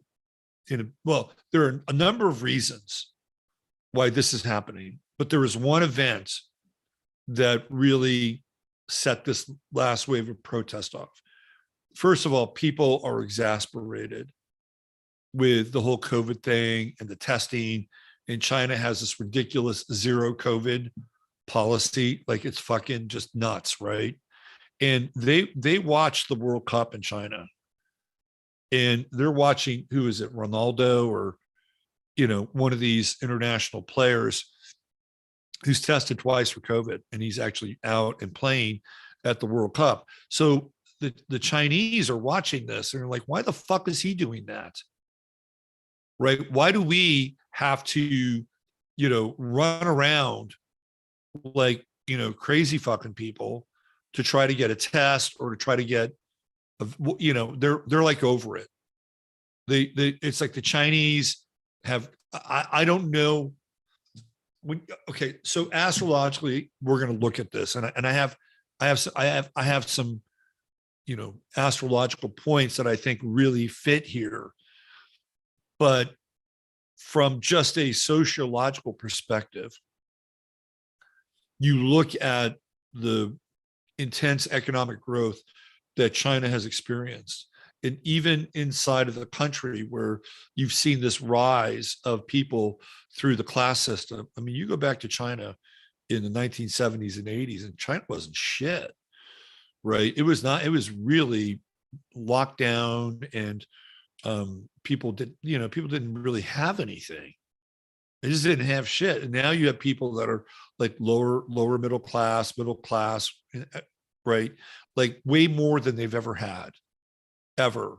And they know inside China that China is making a shit ton of money. And the shit ton of money that they've made, has a lot to do with manufacturing and offshoring and globalism. They're well aware of this stuff. They're not blind to what their country has done. China's over leveraged themselves when it comes to Belt and Road. The whole Belt and Road initiative, has really put them, at a major risk financially because they've overextended themselves. And now they're having to look outside of China for new economic ground, which is a whole other discussion. But at home, what they've had to do is they've had to, and again, I'm going to use a word. Look how sexy that Virgo woman is. That's a fucking sexy Virgo symbol. Anyway, they've had to, I'll use the word retard. Okay. I'm not using it in the sense that that person is retarded, but you can retard a flame, and there's this thing called flame retardant, right? So what they've done is they've done their best to retard China's, not just their socioeconomic growth, but what I call the social economy, where people become aware of who they are inside of the economy, right? To become aware of their place inside of the economy. And so when people get to a certain point inside the social economy and they begin to experience more prosperity, they realize they don't need the government as much, right? They don't need the government as much to provide for their needs and provide for all the things that the government theoretically did. It's like, hey, I'm doing okay, right? I really don't need these things. I can begin to think more like an individual versus more like a party member. And the Chinese know that, right? The Chinese government knows that. So they have been finding ways to retard the growth of the social economy. Now, of course, they're going to try to come in and bring in propaganda, and it's great to be Chinese. This is the Chinese century. But for whatever reason, right, they need to keep people on a very tight leash with this zero COVID policy. And, it's worse than being on a Hollywood movie set where they've got about 4 or 5 people who are just there on the set to make sure that everybody's wearing a fucking mask, right? That's their job. They have about 4 or 5 people in every movie set and every TV set, and they're just looking around so that people are wearing a mask. And if you're not wearing a mask, they take your name down, and then you have to go talk to somebody, and they tell you if it happens again, you're out of the production. And then you get a reputation for somebody who's going to cost the production time, money, and you won't get hired, right? So the whole thing in China is like that on steroids. So part of this is also the retardation. It's like Xi has to prove himself that he's, more Mao than, say, a Western capitalist or whatever, right? So I think there's some of that. He's got like Mao envy. He's got to show the party that he's, he can be a heartless prick. But there's also this other thing where they can't let people get too far ahead, right? So they do this thing with COVID, the zero COVID, that allows them to come in and control the policy, and try to stop this wave of growing awareness inside the social economy. It's not working. In fact, it's having a completely different effect than, and there's a reason why, and we'll talk about it. But let me show you kind of an example of what's going on in China right now. Let me share the sound here. I'll optimize the video clip. Do this. All right. So it looks like this is from DW, which is a German broadcast. So they're demanding that Xi Jinping step down. What happened to my share screen? Oh, hold on. I think I wanted to make it. Oh, there it is. Okay. So the other thing that you have to wonder here, and I don't think they really need a whole lot of psychological operations on the ground in China, because these people have been through enough, right? They've been primed. They've been totally primed. So they're kind of at that phase, right? They're at that torches and pitchfork phase. This is where they are, right here, right? Torches and pitchforks. All right, so let's play this. Country's strict COVID-19 measures. Fresh protests have broken. This is the event that has set everything off. And this is an apartment building where people were bolted shut in their apartment, okay? And the apartment caught on fire and people were burning to death inside of this apartment because they couldn't get out. Their doors were welded shut in their apartment. And you could hear the screams of the people inside of the apartment because they were being cooked alive. This is the event that has started this whole thing. And in China right now.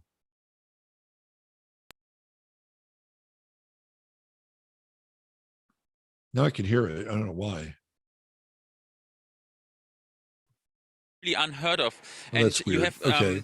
So for whatever reason, in basically all of the country. I'll give you one noticeable example here really in Beijing at the really very prestigious. But you get the story, right? You get the picture. Big things are happening there, really big things. So what's happening with the astrology of China? Let's take a look. And Masaki and I talked about this probably about 2 months ago. I had him on my show. And we actually about 3 months ago, we talked about China. And it's like China is headed for a major crisis. Major crisis. And Masaki had lived in China, so he had some, he had some experience there with what that was like. So let's do this. Let's get into China's chart. So this is the CCP version of China's chart. And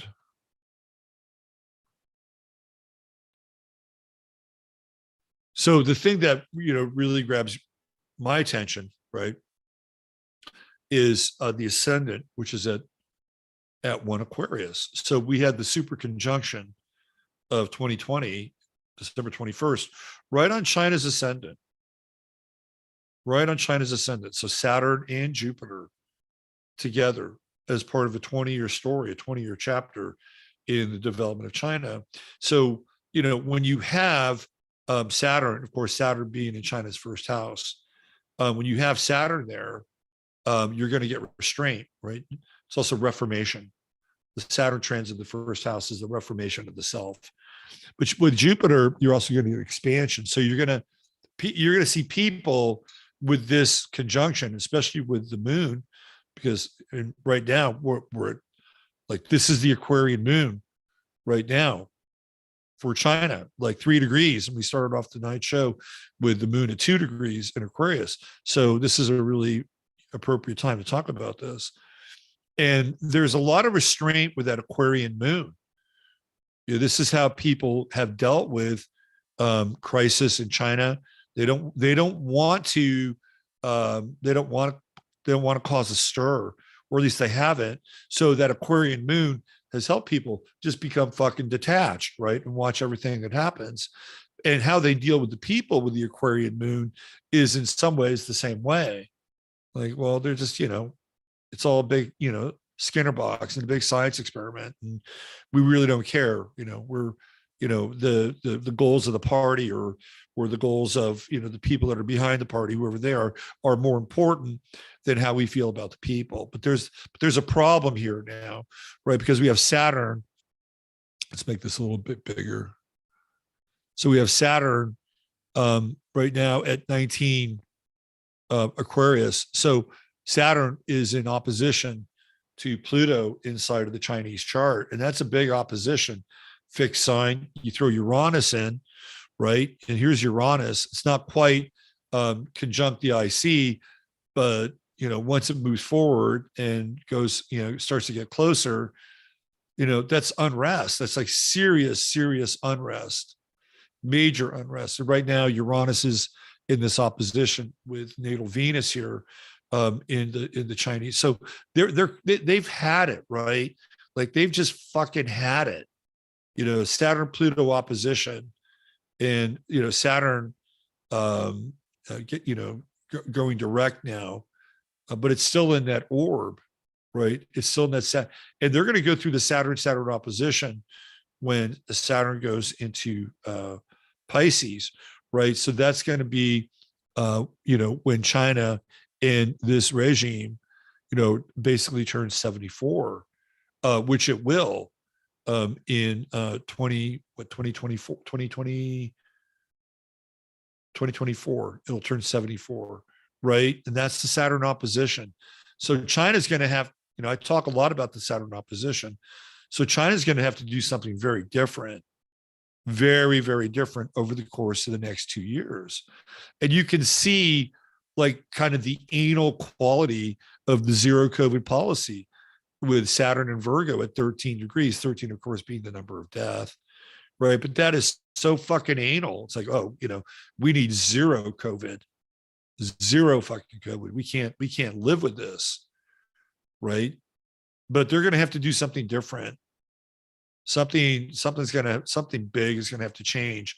And it's going to change already. I mean, we have Jupiter right here in Aries, and it's going to hit China's true node.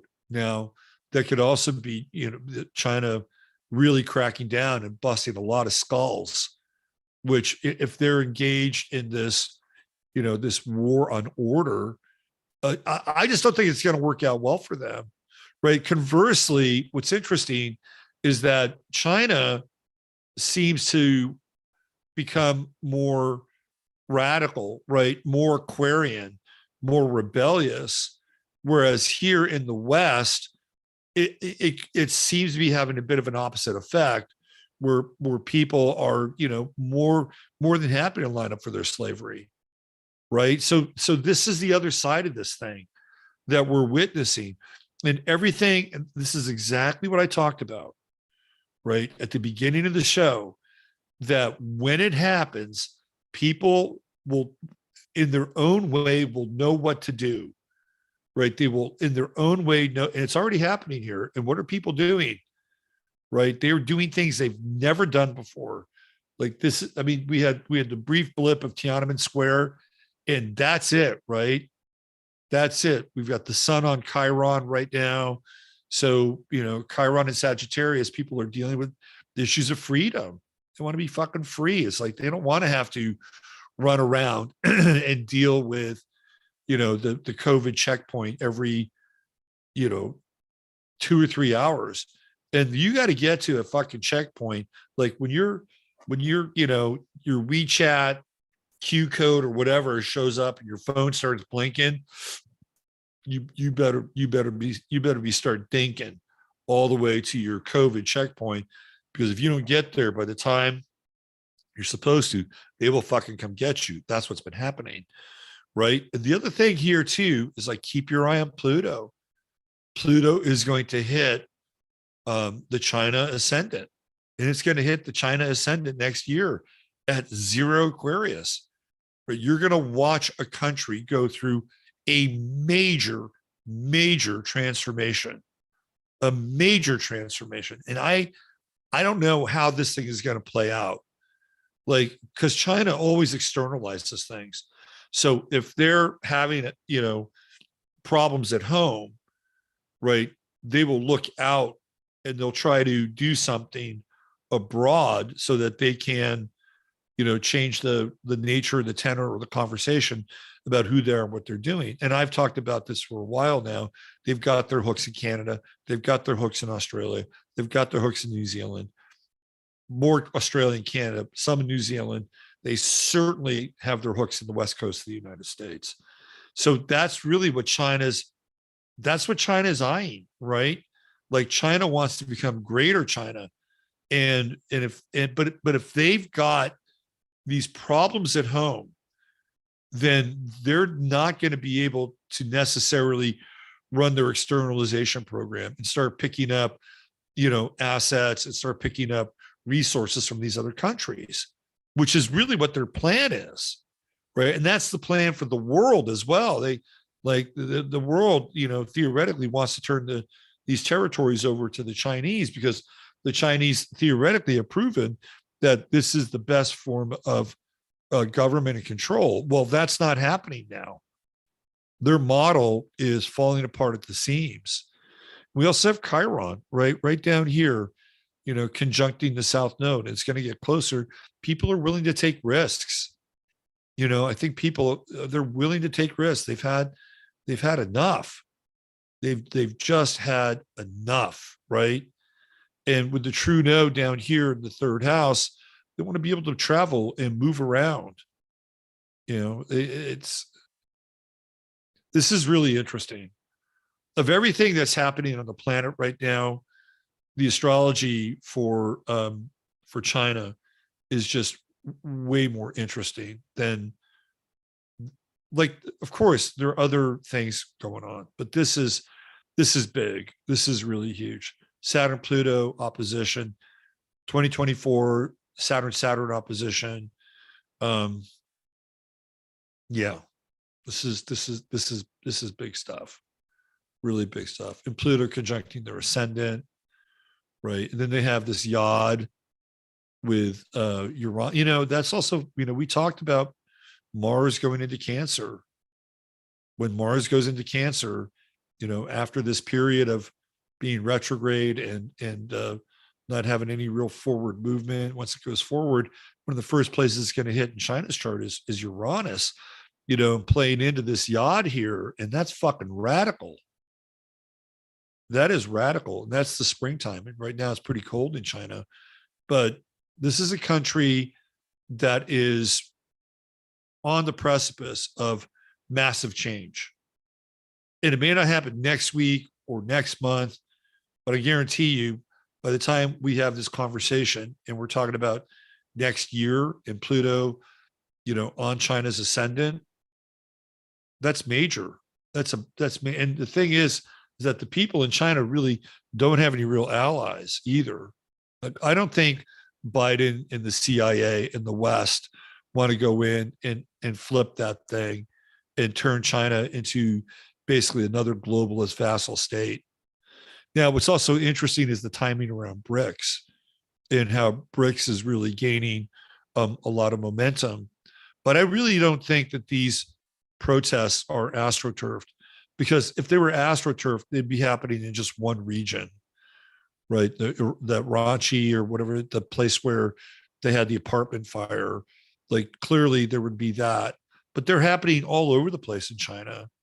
And you can't astroturf a bunch of protests like that simultaneously. You can't do it. You might get one city, maybe two cities, but to get all the way out into Western China and into like that area that borders on Mongolia, they're having protests out there, right? And I don't think the West has, would the West like to derail BRICS? I mean, maybe, but you have to understand the same people that created the Fed are more than likely also behind BRICS. Okay, it's not like BRICS is some anti-Rothschild banking family liberation force. I don't think that's the case at all. In fact, I think it's another kind of entity in global Pac-Man, to eat up the resources of the failing West, and then turn the economic system over in some ways to this whole kind of new BRICS system. And by the way, all you got to do is watch China and the social credit score, combine that with the net zero carbon economy, and there's your new, for all intents and purposes, not so central banking system, right? So I think they have some investment in China as being this global economic and social exemplar, and it's not happening right now. I think this is really fascinating. And again, as I look at the chart here, you have Mars retrograde in the fifth house. I mean, that's also, people, if you have Mars retrograde in the fifth house, you're just not having any fun, right? Like there's no fun happening there.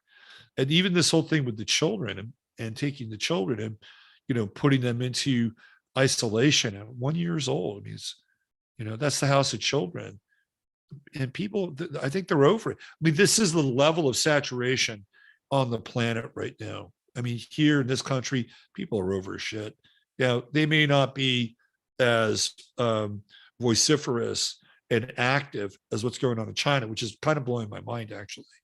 But they've had enough. People in Europe have had enough. Like there's, but unlike the West, where I think the West is really suffering from a type of fatigue, right? Like the Chinese have kept this, restraint in for such a long period of time that they don't, that the fatigue, it's not manifesting in the same way, right? It's not manifesting in the same way, because for China, it's gone like this, and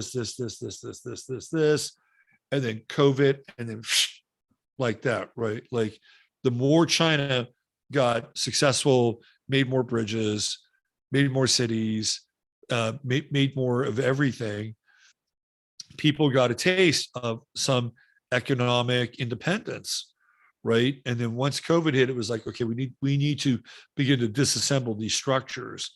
So they weren't a part of any kind of like fatigue, right? We've been in a fatigue space for a long time.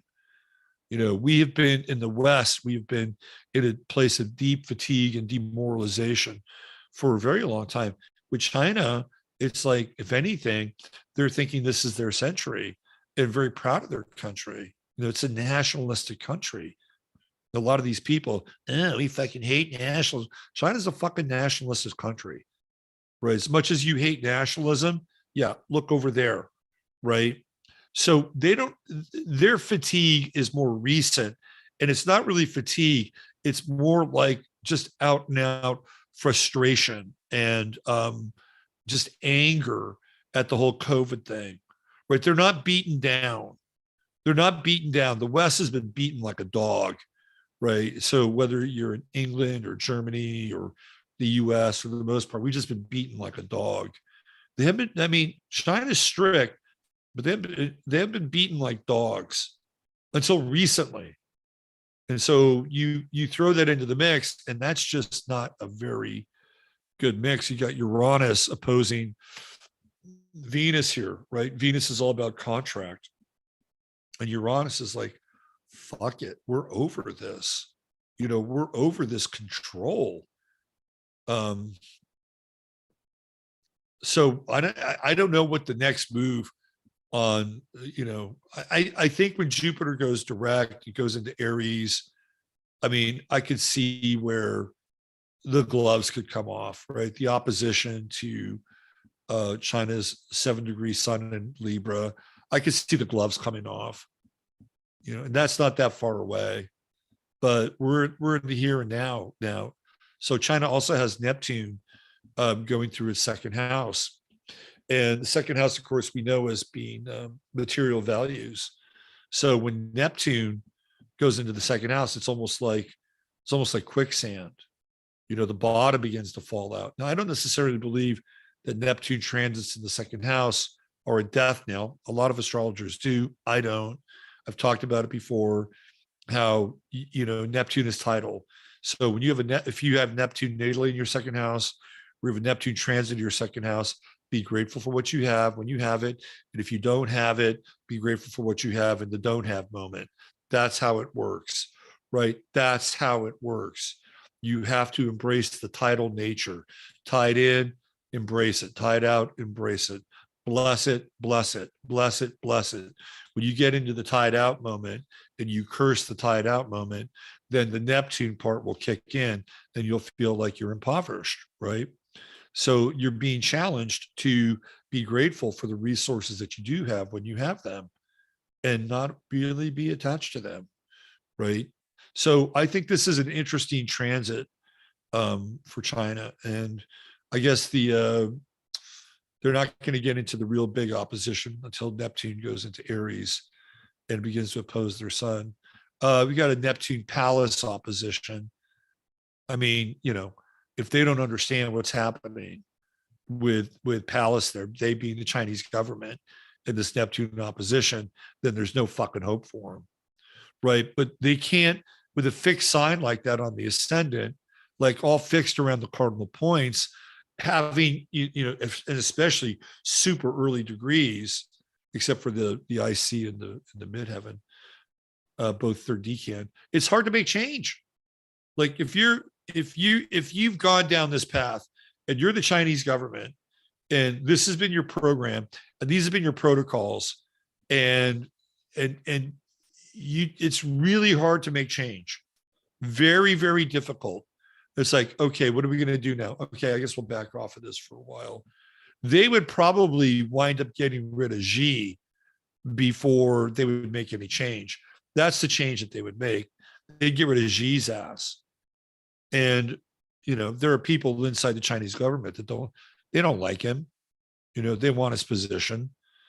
Could they be egging some of these people? Who knows? Right. It's just very hard to have all these brush fires happen all at once. And, this building that caught on fire. I mean, it's horrific. I mean, you can hear the people in there screaming. It's absolutely brutal. And that was it, right? That was the towering inferno. That is the tower moment, really, for China. Right? That is the tower moment. So this is going to bear a lot of witnessing. It's going to be very interesting to see how the West covers this as well, because will the West give it a lot of coverage? Maybe. So keep your eye on it. Keep your eye on what's happening here. It's a big issue, and it's only going to get bigger as Pluto gets closer to the ascendant, right? That fundamentally, even with a fixed chart like that, they have to fucking change. They have to change. If they don't change, Pluto could be ruthless, absolutely ruthless. We've only seen bits and pieces of the Uyghurs and the Uyghur camps and a lot of the stuff that we know that goes on. But if they don't change and Pluto hits that ascendant, I don't even think China's special status as like the new model will be able to hold up to it. I don't think they'll be able to hold up to it. It will be very difficult for people to wrap their heads around what's going on there. So they're going to have to change. I don't know how they're going to do it, because they've been running this one program for a very long time. They've built their entire social economy on it. I don't think they're going to just abandon it and go, oh, we'll go free market capitalism. But who knows? I mean, maybe that's how they work this thing out. China becomes more like the US and they go more free market capitalism. They lift off the restraints of the social credit scores.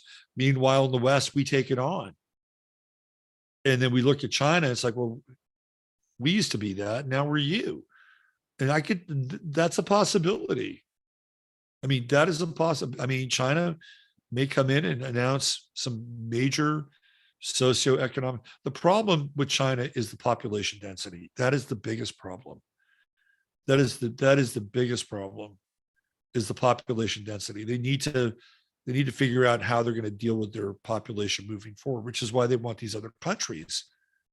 They want to be able to move people into these other countries, and they've been doing it for a while anyway. But keep your eye. I think China's the big story right now. It's the big story on the planet, and it's the big story astrologically. And I don't think it's going away.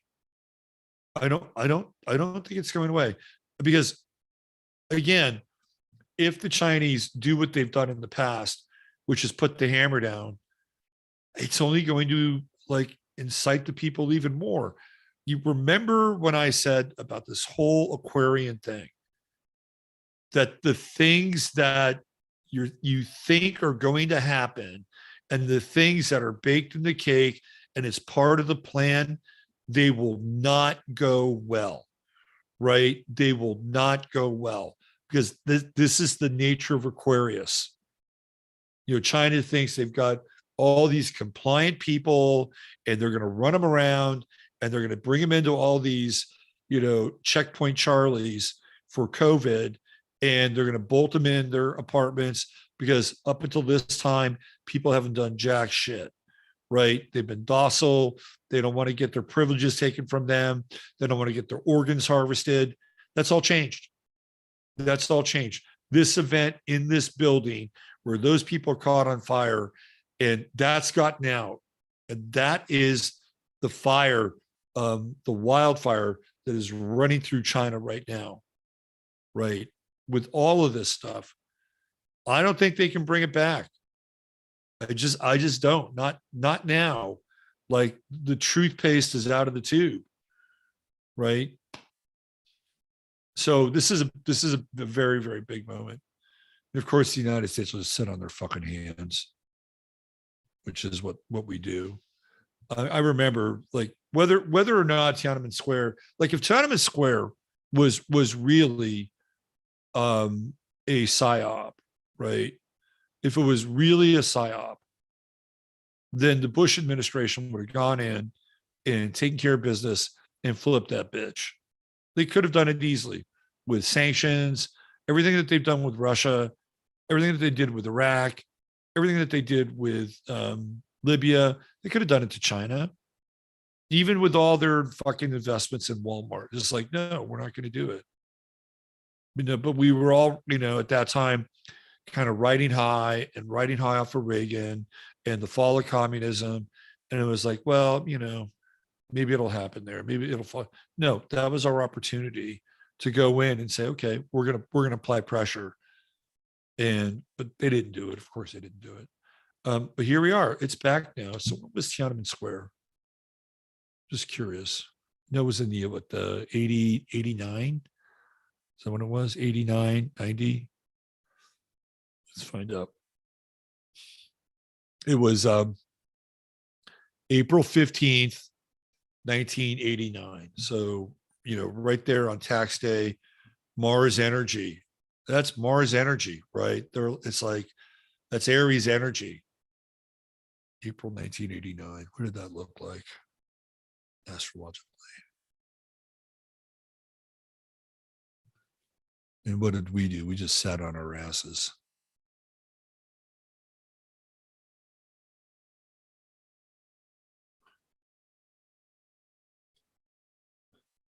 And then Clinton comes in and gives the store away. All right, April 15th, 1989. Let's just take a look at that. Moon in Leo, Mercury in Taurus, so stubborn. Mars in Gemini. How about that? Mars in Gemini in Tiananmen Square Day, right? On the 15th, it's at what degree? 21 degrees. Where do we have Mars right now? 19 degrees. It's essentially 2 degrees off of where Mars was in April of 1989 with Mars in Gemini. How about that? Right there. That's what you call a bada bing moment. Jupiter was in Gemini too, but it was a little bit behind. Jupiter was at 6 degrees. Very interesting. Very, very, very interesting. Chiron was at 1 Cancer. So keep in mind, we're going to have Mars in Cancer next year, conjuncting where Chiron was, right on top of China's Uranus. It's a big deal. This is a very, very big deal. True node was in Pisces at 4 degrees. So where are we here? Where's my China map? Back here.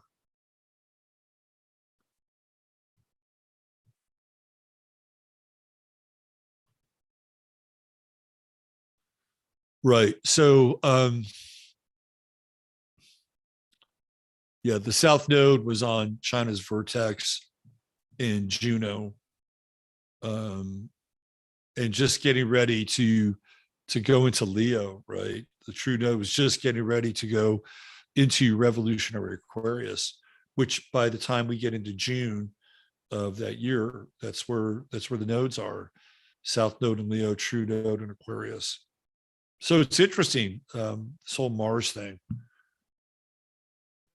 So wait till Mars goes direct again and hits that degree, right? That degree of Mars on the 15th. It's 21 degrees.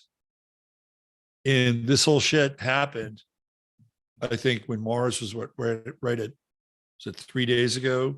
So I think Mars is at 20. So 1 degree off of Mars during Tiananmen Square. It's almost the exact same Mars. Very interesting. Super, super interesting. Here, I'll even show you guys what I'm talking about.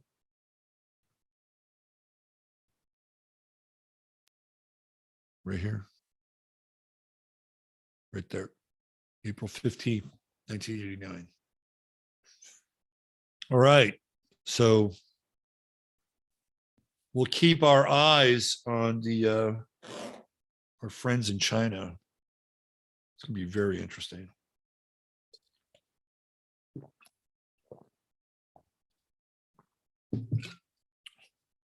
How about a little comic relief? Shall we talk Trump and Ye? So if you're not following, Kanye West, formerly known Kanye West, now known as Ye, showed up at Mar-a-Lago with Nick Fuentes and I think Kanye's like travel person or bodyguard or something. So they go to Mar-a-Lago and they have dinner with Trump. And a couple things happen. Kanye goes to troll Trump. That's really why he's there. Because he knows, like, he loves Trump, but he also knows that Trump is not living up to his promise in a lot of ways, right? And Kanye will do that. Kanye is a trickster. You know, whatever you think of him, whatever you think of his programming, Henry Macau thinks he's a Freemason and he's here to fuck everything up and blame the Jews. I don't know if that's true or not. But the Jodorowsky piece just always rings in my head, where Kanye goes to visit him in, I believe, Paris, if I'm mistaken. And Jodorowsky does a 3-card tarot reading for him. And he liked Kanye West a lot. And the first card he pulled for Kanye was the World. The second card he pulled was the Magician. And the third card he pulled was the Fool. And that's really what Kanye is. Kanye is a fool. And right now he's running around like he's a cross between Bulworth and Howard Beale from television. You know, remember the movie Bulworth with Warren Beatty? And he kind of goes off the rocker and just basically starts spewing truth, right? Kind of an unusual movie and move for Warren Beatty, who was a longtime liberal, celebrated the overthrow of the Bolshevik Revolution with his movie Reds. And this is like, you know, kind of a red pill moment. You know, Bulworth is a red pill movie. And Kanye's having that moment, right? So he's going to Mar-a-Lago essentially to remind Trump of who he is in some ways and what he promised to do. And he goes there to tell Trump that he's going to run for president. And Trump doesn't like it. And he says, you're going to lose, right? I'm going to kick your ass. And then Kanye decides to ask him if Trump would be willing to be his vice president. And of course, Trump's not going to be anybody's fucking vice president, right? And that's like a whole nother level. So now they're eating dinner. And apparently this is how it went down. They're eating dinner and there's a group of people there. Because there's always like some fucking shit happening in Mar-a-Lago. And everything's kind of going along okay, right? And then Trump gets a phone call. As soon as he comes back from the phone call, the mood has changed. And somebody called Trump to tell him, hey, look, you got to get him out of there, right? He's got Nick Fuentes with him. And Nick Fuentes is going to be like, asbestos for your campaign. Because he's banned from Twitter, whatever you think of Nick Fuentes. Or we looked at his chart one night. He's taken on this role of being quote unquote anti-Semite and a separatist and a white nationalist. And Nick Fuentes is actually pretty funny. And he's pretty smart. I don't know who he plays for. He could be a double fucking agent as far as I know. But we looked at his chart one night and maybe we'll do it again another night. But so he's there, right? And Fuentes is, he is like Ben Shapiro's worst nightmare. I saw him do a thing at a Charlie Kirk event, and he tore Charlie Kirk to shreds.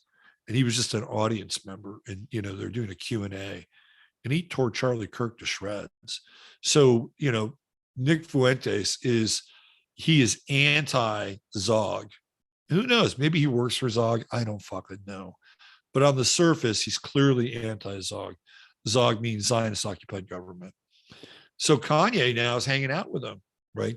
Kanye's having this big truth moment, and now he's hanging out with one of the most celebrated yet demonized characters in this scene, right? Because he's like a poster child for the ADL.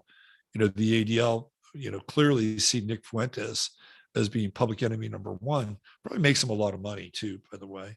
The ADL needs people like Nick Fuentes to stay in business. But anyway, so he's at that level though, right? And he's in that room with Trump.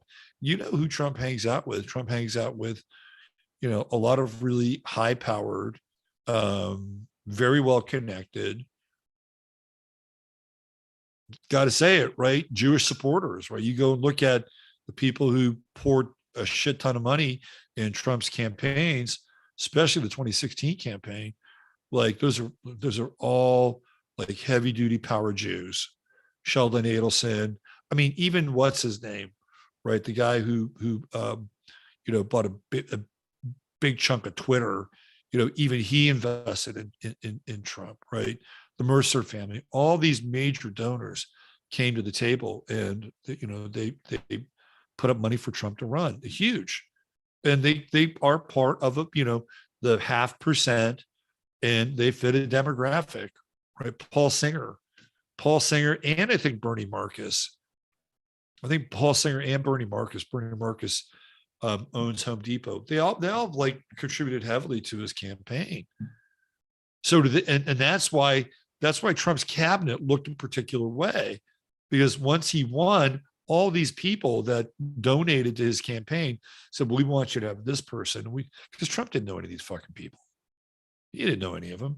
The only guy he might have known a little bit was Steve Bannon, because Steve Bannon got involved. And Steve Bannon ran the populist campaign that helped Trump get elected, right? So he might have known Steve Bannon, but a lot of these other people, like he didn't know fucking Mike Pompeo from Mike Tyson, right? He does know Mike Tyson, or Mike Pompeo from, what's a better Mike? Mike Pence. He didn't know who fuck Mike Pence was. I guarantee you. Somebody said, "Oh, this guy is going to be your vice president, and he's great. He'll take the Midwest Rust Belt vote. He's a conservative, right? He's perfect for you, right? He's got all this political cred. He's connected to all these Christians. You'll get the Christian vote. Just take him." He's like, "Okay, sure, whatever." Right? He didn't fucking know who Mike Pence was. He certainly didn't know who Mike Pompeo was. So he got all these people, right? That's how it worked. And that gets into the Sun Uranus conjunction, which we'll talk about with him and with Nick Drake. Okay, so why don't we do this? Let's take a look at Trump's chart, and then we're going to take a look at Trump and Kanye. Okay, so that's Kanye right there. And here's Trump's chart right here. Okay.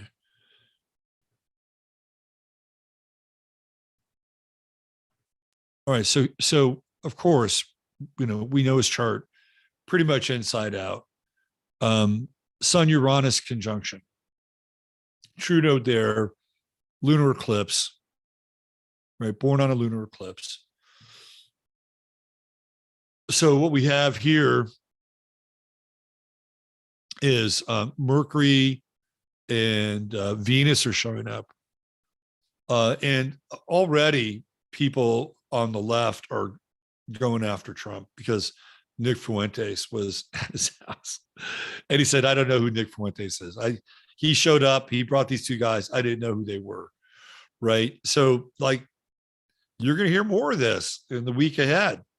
Like this is now, Trump and the Trump campaign is, he's already said he doesn't know the guy. I mean, at some point he should just lean into it, but he can't do that now. So it's all opposing, so this is not always the greatest time of year for Trump because all these Sag planets are going to, cross over his eclipse path in his chart. And so, there's this dark illumination that takes place. And remember, all this happened, in the fourth house, which is where he lives, Mar-a-Lago, Sun in the fourth house, Black Moon Lilith conjunction. Like at that time, I think when they were there, Mercury was right about there, right?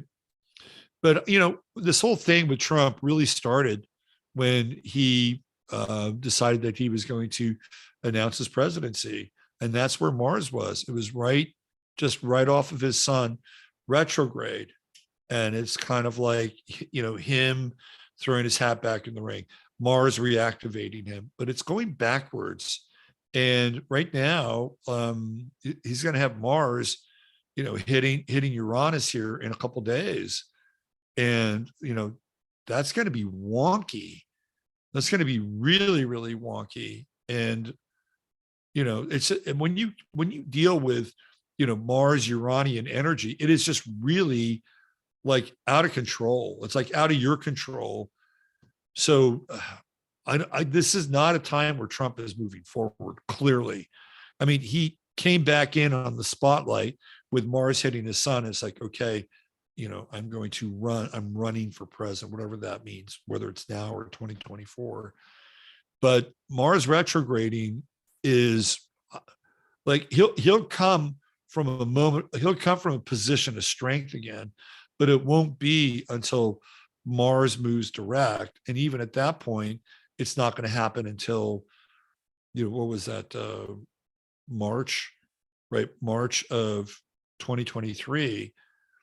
I don't think this is a great transit for Trump, especially when Mars crosses Uranus there. And, a lot of shit can go wrong, like just things out of his control. And that's the thing with Sun Uranus conjunctions. Like anytime you have like your Sun is conjunct one of the outer planets, like sometimes your life just isn't your own. Like you get acted upon by these energies that are unpredictable. Like he had a fucking Sun Uranus conjunction moment when Kanye showed up, right? That is the other side of him being unpredictable or him being disruptive, because that's what he is. He's a disruptor. But now you got Kanye coming in, and it's turning this Uranus conjunction into something else. Like now Trump has to deal with more chaos than he can dish out in a lot of ways. So whether or not Kanye is doing this, intentionally on purpose, but he's kind of wreaking havoc in Trump's life. Uranus has become a very different agency here in his chart. So instead of him being the guy that throws the grenade into the middle of the room and watch how everybody else, reacts to it. That's Kanye. And I'll show you exactly how this looks together. And also, when Uranus goes direct, it's going to hit his midheaven. And like, that's going to be fucking weird. That's where Uranus is going to hit his midheaven. It's going to square his ascendant. It's going to square Mars. I don't know if Trump makes it through that period. I really don't. I think that could be very problematic for him from an astrological standpoint. To me, that's like heart attack territory. And Uranus is conjuncting his midheaven there, which is connected to Algol. I just think it's like a major. He made it through the Uranus Pluto square, barely, I think, but he made it through that. And then he's going to have Saturn next year opposing his ascendant and opposing his Mars, and so that's going to be like, here, let me look at this thing. Give me a sec.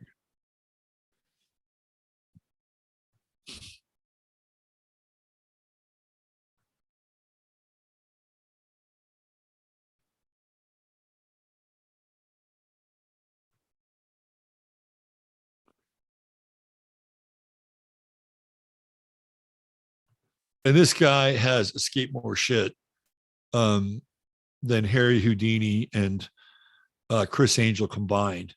But I don't know if this period that we're talking about here is going to be all that great for him. So that's March. Uranus slowly gaining some speed, but the Saturn opposition to Mars happens in March. So when does Uranus hit his midheaven?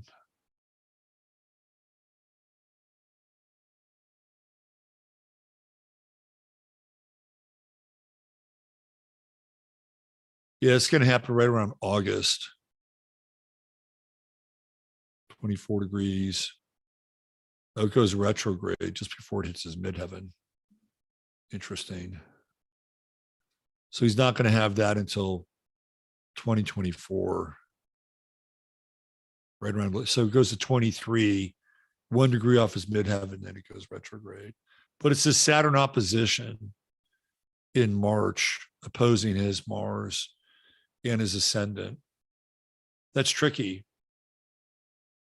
But Trump's one of these guys that just has, all these different like lives.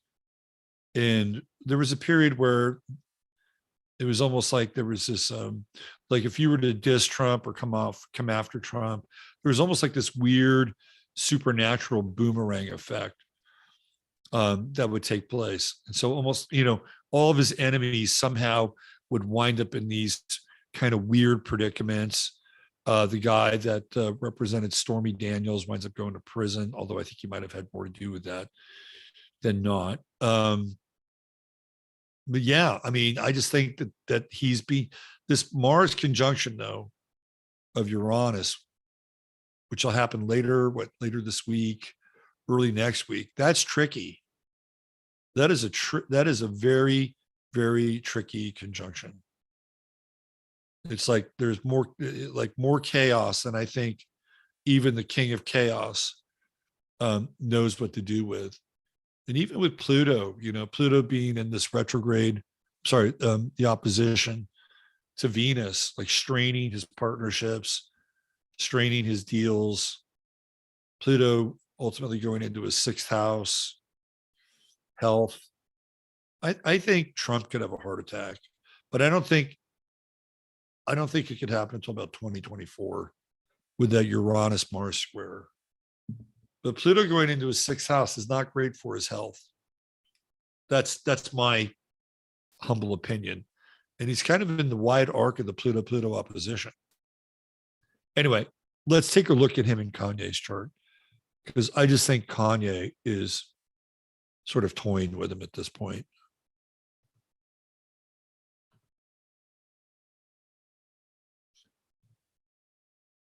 So you can see, like, this is a really good example of synastry. So here's Kanye's Sun and Jupiter right on top of his Uranus, right on top of Trump's Uranus. So who's bringing the chaos here? It's Kanye, right? It's like Sun Jupiter, versus Sun Uranus, and he's triggering the chaos in a big way. Kanye's Mercury is also conjunct his midheaven. So his Mercury's right on top of his chart. So who's the one that's coming out of the whole Mar-a-Lago thing with the stories? It's Kanye, right? It's his Mercury, right? It's his microphone. It's his broadcast that is running the narrative. This is Kanye's narrative. It is not Trump's narrative. The other thing that's interesting too is Saturn. Like, Kanye has Saturn in Leo, and it's right on Trump's Pluto. And one of the things that Kanye brought up was him, doing more for the January 6th people. Like, he actually fucking held Trump accountable for that. Like, nobody really does that with Trump in that space, right? And none of the people on the right, or the alt-right, or the people that have supported Trump, like, you don't really hear them. Maybe Alex Jones does. I don't know. I don't watch Alex Jones. But here's Kanye's Saturn right on top of Trump's Pluto, right? He's got to deal with Kanye and this whole thing now, right? Like, Saturn is bringing sort of the moral authority, because the 12th house is jail. It's prison. And his Saturn is there to remind him of that whole, clusterfuck, right? This is a really interesting synastry chart, I have to say. And even Kanye's true node is on Trump's Jupiter. So he's going to piggyback on Trump in a lot of ways. And of course, there's the opposition here. And, here's Trump's moon, right? Sagittarius, Kanye's Neptune in Sagittarius. So even here, like, things are murky. Did Trump know who he was bringing? Probably not. He probably does. He know who Nick Fuentes is? I guarantee you he knows who Nick Fuentes is. I guarantee you that. Did he know that he was coming? No. I think he just showed up and Trump let him in, because I think Trump likes Kanye. There are a couple of Geminis, Sun Jupiter, Sun Uranus. Didn't go that well. And Kanye's controlling the narrative. And he's kind of holding Trump's feet to the fire here with a Saturn-Pluto conjunction. This is very interesting shit, right? Very interesting. And even Kanye's Pluto in Trump's second house, Pluto in Libra, fairness, brings up the Jan 6 stuff. And again, right? He knows who supports Trump. Kanye's not stupid. He is not stupid, right? He knows who supports Trump. So by showing up and Kanye having, his untied tongue over the last month, those are the same people that support Donald Trump are some of the people that Kanye West is calling out, right? And that's all Pluto down in Trump's second house. So whether or not he stays a constant fixture in Trump's life, Kanye West is going to be problematic for him. Any way you slice this thing, he's going to be problematic. He's going to be problematic because Trump has met with him. He's had Nick Fuentes in his house, right? I think he called Kim a fucking whore or something like that. And I don't think Kanye lies. I don't think he lies. He said Trump, he said that Trump told him that he got Alex Johnson, I guess it's this woman, out of prison for Kanye and not Kim. And he called Kim all these like really foul names. It's quite something, actually. So this bears watching, right? But he is going to come in and troll right on top of Trump. right there. He's going to troll right on top of him. And with Mercury on Trump's midheaven, who's the one that's controlling the narrative? It's Kanye West. And he's going to remind him about his relationship to power, because Pluto is power, and Saturn on top of Pluto in the 12th house. I think it's a bit of a reckoning. That's my sense. That is my sense. And even up here, Chiron, Venus, Mars, 9th house, it's not really doing anything, but it's all him getting Trump to think about, higher values, higher ideas. To me, this is like utterly fascinating. And their moons are in square with each other. Kanye's got that Pisces moon. And if he just feels it, he feels it, right? And Trump's got that eclipsed Sag moon, which I think is a hard moon. I think it's a very, very difficult moon. It's a weird moon, actually. And especially in the third house. Fourth house. And they're at odds with each other. These moons are at odds with each other. And even Kanye's own moon is at odds with his own sun. This is so fascinating. And, in a time where we have to go through a lot of like really stupid bullshit in this world, at the very least, this is entertaining, as far as I can tell, as far as I'm able to just follow it and break it down. And I have no idea who's behind Kanye, if this is all a setup. I really don't fucking care. All I care is that there's chaos, and I get to look at the chart, and I get to see what's happening, and I get to watch this guy move through life unhinged, right? He's having a Bulworth moment. Who hasn't wanted that? Who hasn't wanted to do that? To live 48 hours of your life and just tell everybody how the fuck you really feel, right? Who hasn't wanted to do that? It's very liberating. I went through a phase like that. I remember one night I was at this bar, this place I worked at, and I was off. I just gotten off work, I think. And I just decided, like, fuck it. I'm gonna let it all hang out. So I think I had about 3 Bombay Sapphires chilled straight up.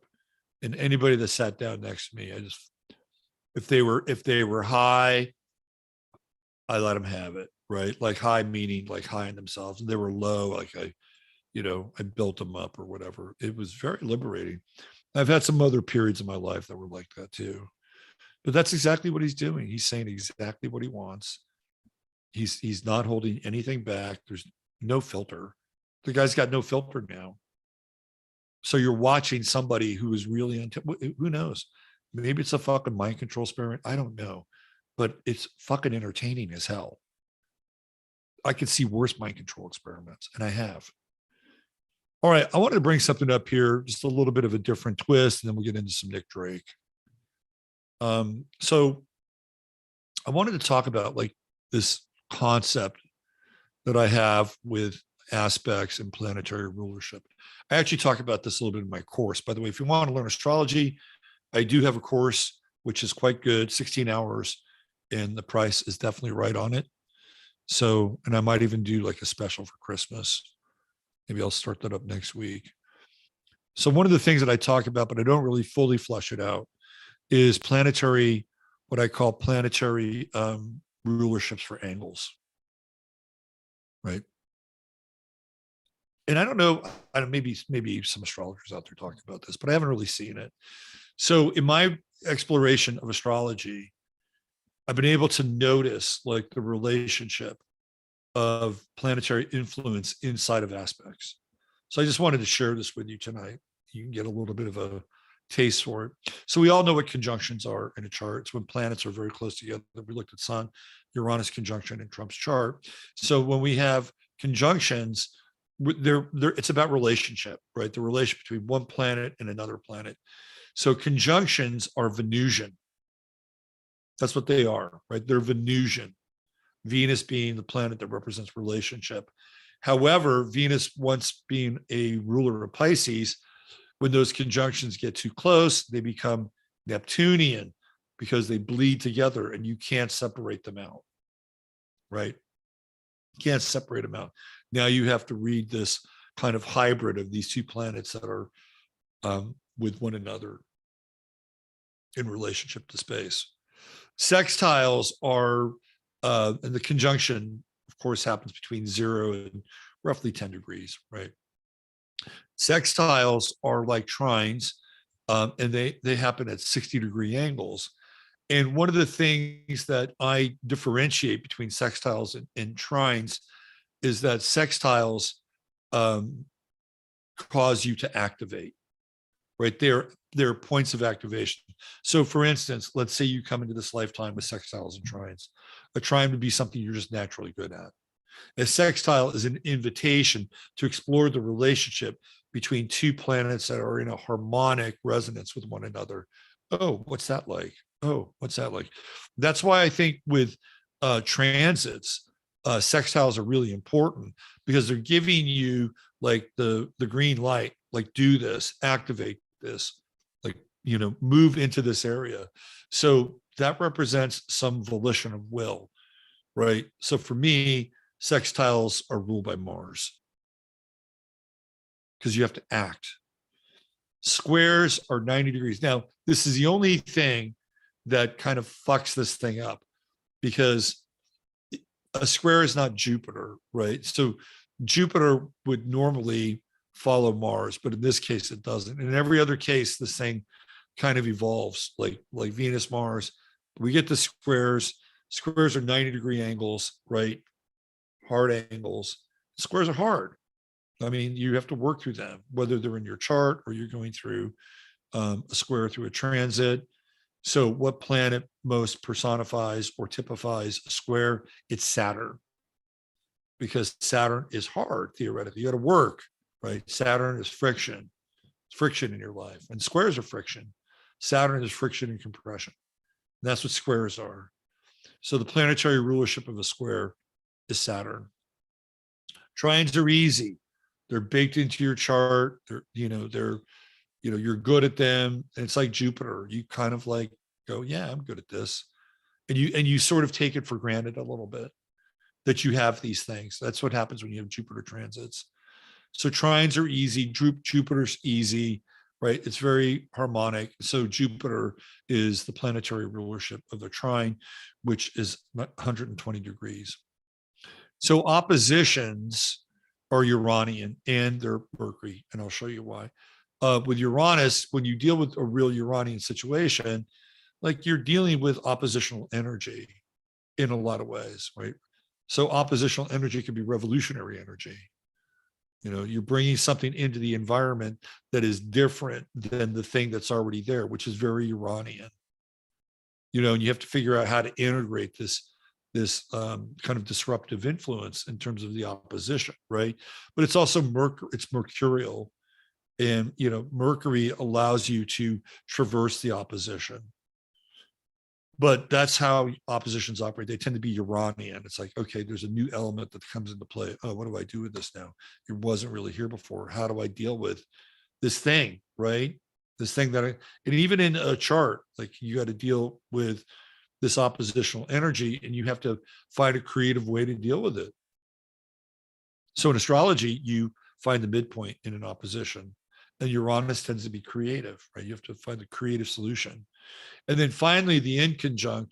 So oppositions are 180 degrees, and then the inconjunct, which happens at 150 degrees within a 3-degree orb, where two planets or two signs have nothing to do with each other, like Leo and Pisces. That's a very Neptunian planetary rulership, because you just don't know how these things fit, right? It's kind of the fog of the connection between these 2 points inside the chart. So there you go. There's just a little, you know, some astrological tidbits for you. Conjunctions are Venusian, sextiles are Martian, squares are Saturnian, trines are Jupiterian, oppositions are Uranian, and inconjuncts are Neptunian. There you go. So a little bit of a diagnostic little teaching sort of chapter there inside. Okay. So we're into this for 3 hours now. Let's do Nick Drake, because I think Nick Drake is really interesting on a number of different levels, but I think really primarily from an astrological standpoint, Nick Drake is really interesting. So if you don't know who Nick Drake is, he was a musician. He was born in Rangoon, Burma. His sister was an actress, and he was quite bright. I think he went to Oxford, and he studied literature, music, and he quit just before his final year at Oxford. So he was actually going to college and beginning to make music, and he garnered some attention. The person who really saw something in Nick Drake was an American producer by the name of Joe Boyd, who became a pretty important part of Nick Drake's life. Let me give you a visual of Nick Drake so you can see what he looks like. He was very tall and tussled. And he had this kind of, otherworldly look about him. Right. And he was very into recording his own music. He was very into early tape recordings. And he was a phenomenal guitar player. Like Nick Drake was working on, a different, I am not an expert in guitar playing, but he was working on different kinds of tunings and stuff that nobody else was doing at the time. And he was just an absolute, brilliant talent. But he was also somebody who was very much on the edge of sanity a lot of the time. And you can see him here. He just keeps getting further and further out in terms of his ability to connect with people. And I think there's some documentaries on Nick Drake if you're interested in finding out more about his life and his music. And this picture kind of typifies him. This picture and the picture of him in the forest with the blanket around him really kind of typify Nick Drake and how he's very lonely and isolated, and just a very different, unusual character who descends into the depths of mental illness very, very quickly. But his music is incredible, especially Brighter Later and Pink Moon. And he was not very popular. This is the album cover for Pink Moon. One of the songs off this record was used in a Volkswagen commercial and became a huge hit, right? Huge hit. And it really, I wouldn't say it revived his career, but it got him on the map. And people were like, who is this? Where is this song from? And so there was this Nick Drake revival based on this Volkswagen commercial. He's just very out there, very isolated, very alienated, very, very different. Just a different guy. So let's take a look at his chart. What made Nick Drake so different? And why did Nick Drake, who has the same Sun-Uranus conjunction of Donald Trump, why did Nick Drake succumb to schizophrenia and madness, whereas Donald Trump, who's probably mad as a hatter, but was able to channel that and corral that. Well, I think a lot of it has to do with house placement. First of all, Trump's Uranus Sun conjunction are in the 10th house, which makes him a public figure. So he has to figure out, how to use that disruptive energy in a lot of ways to be successful. But that's not the case with Nick Drake. He's a 12th house personality. So he's already like remote and shy and different, right? Like he's the kid that stays in and takes shit apart and puts it back together again, and does recordings with tape to tape, reel to reel stuff, and kind of doing things very unusual. And Nick Drake liked to get high as fuck. He was a heavy cannabis user, and you can even see that here, right, with Neptune. He's got a Neptune square to Mercury and a Neptune square to Venus. So while Mars would be potentially more addictive, we'll get into Mars with Nick Drake because there's some interesting things with his Mars. And I just kind of found some stuff out about him personally, which actually makes a lot of sense with his Mars, which I'll talk about. But reality becomes increasingly more difficult for Nick Drake. Once he starts to make records, there's a part of him that feels like he's not being recognized enough because he thinks that he's actually quite good. And he was right. Like his style of guitar playing, his lyrics were very different. He saw himself as kind of a continuation of William Blake and Yeats, who are these mystical poets, Yeats being Irish, Blake being English. He saw himself in Henry Vaughan, who's one of the great metaphysical poets of English literature. So he saw himself in that continuum, right? That's how he saw himself. He didn't really see himself as like Paul Simon, or he didn't see himself as like Leonard Cohen, although those guys were around. He saw himself more in this, kind of bardic tradition. But he's got this really tight conjunction.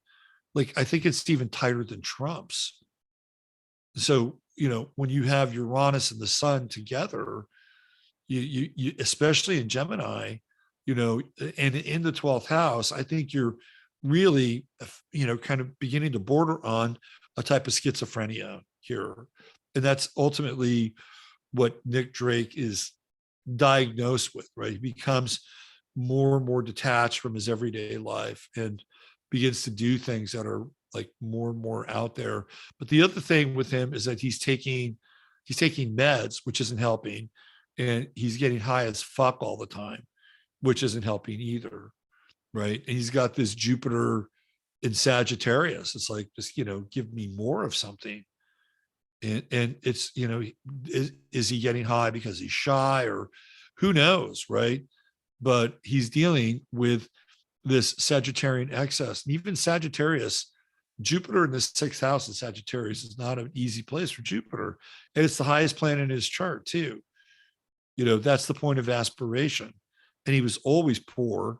He didn't have any, his parents weren't poor, but when he was recording music, Island Records was giving him 20 pounds a week. And there's your Saturn right there in the 2nd house. And he would not, he would show up at people's houses and stay there for a few days. Wouldn't say much, just hang out, maybe talk a little bit, and then he'd leave, right? He had that air about him, that vibe about him. And he's a Cancer rising, so he's uber sensitive. And he has this very rich imagination, going on in his 12th house. And even with Mercury retrograde, which I think is in Cancer, it's painfully shy, just absolutely painfully shy. And yet he wanted to make his mark in the world with the true node in Taurus in the 7th house. And saying, he was a fine writer. He had a fine voice. He was a fantastic guitar player, but this is a very difficult chart. Very, very difficult chart. You can see, because what he would do is he would spend all this time when he was at college, just working on these obscure kinds of tunings and these obscure finger positions with the chords. And Nick Drake was doing things as a guitar player. I'm not an expert, but other people just weren't doing them because he was putting the time in, right? And that's your Saturn Jupiter trine. It's like he wants to do something that nobody else is doing. And so he's putting the time and the effort into it. I mean, even Pluto is in a wide trine there with Jupiter. But, you know, at the end of the day, he just doesn't make much money at this whole thing. He was a terrible live performer. He just didn't do well live. Of course, he's got all this 12th house stuff.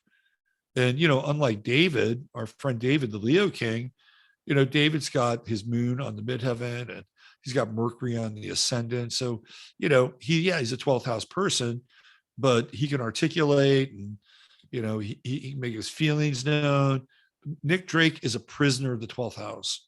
I mean, this is how I would typify, this is how I'd label this chart, a prisoner of the 12th house. He was kind of self-institutionalized. He didn't need an institution. He was already self-institutionalized. And the Neptune square, I think, comes in and literally like leads into his madness with the Neptune Mercury square and the Neptune Venus square. This is a very difficult chart.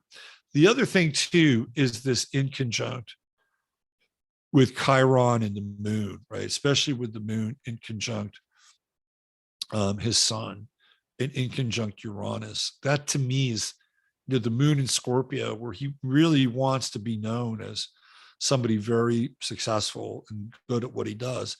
But he's got this thing, right? This thing that's kind of eating at him. Again, remember I said that the inconjunct is Neptunian?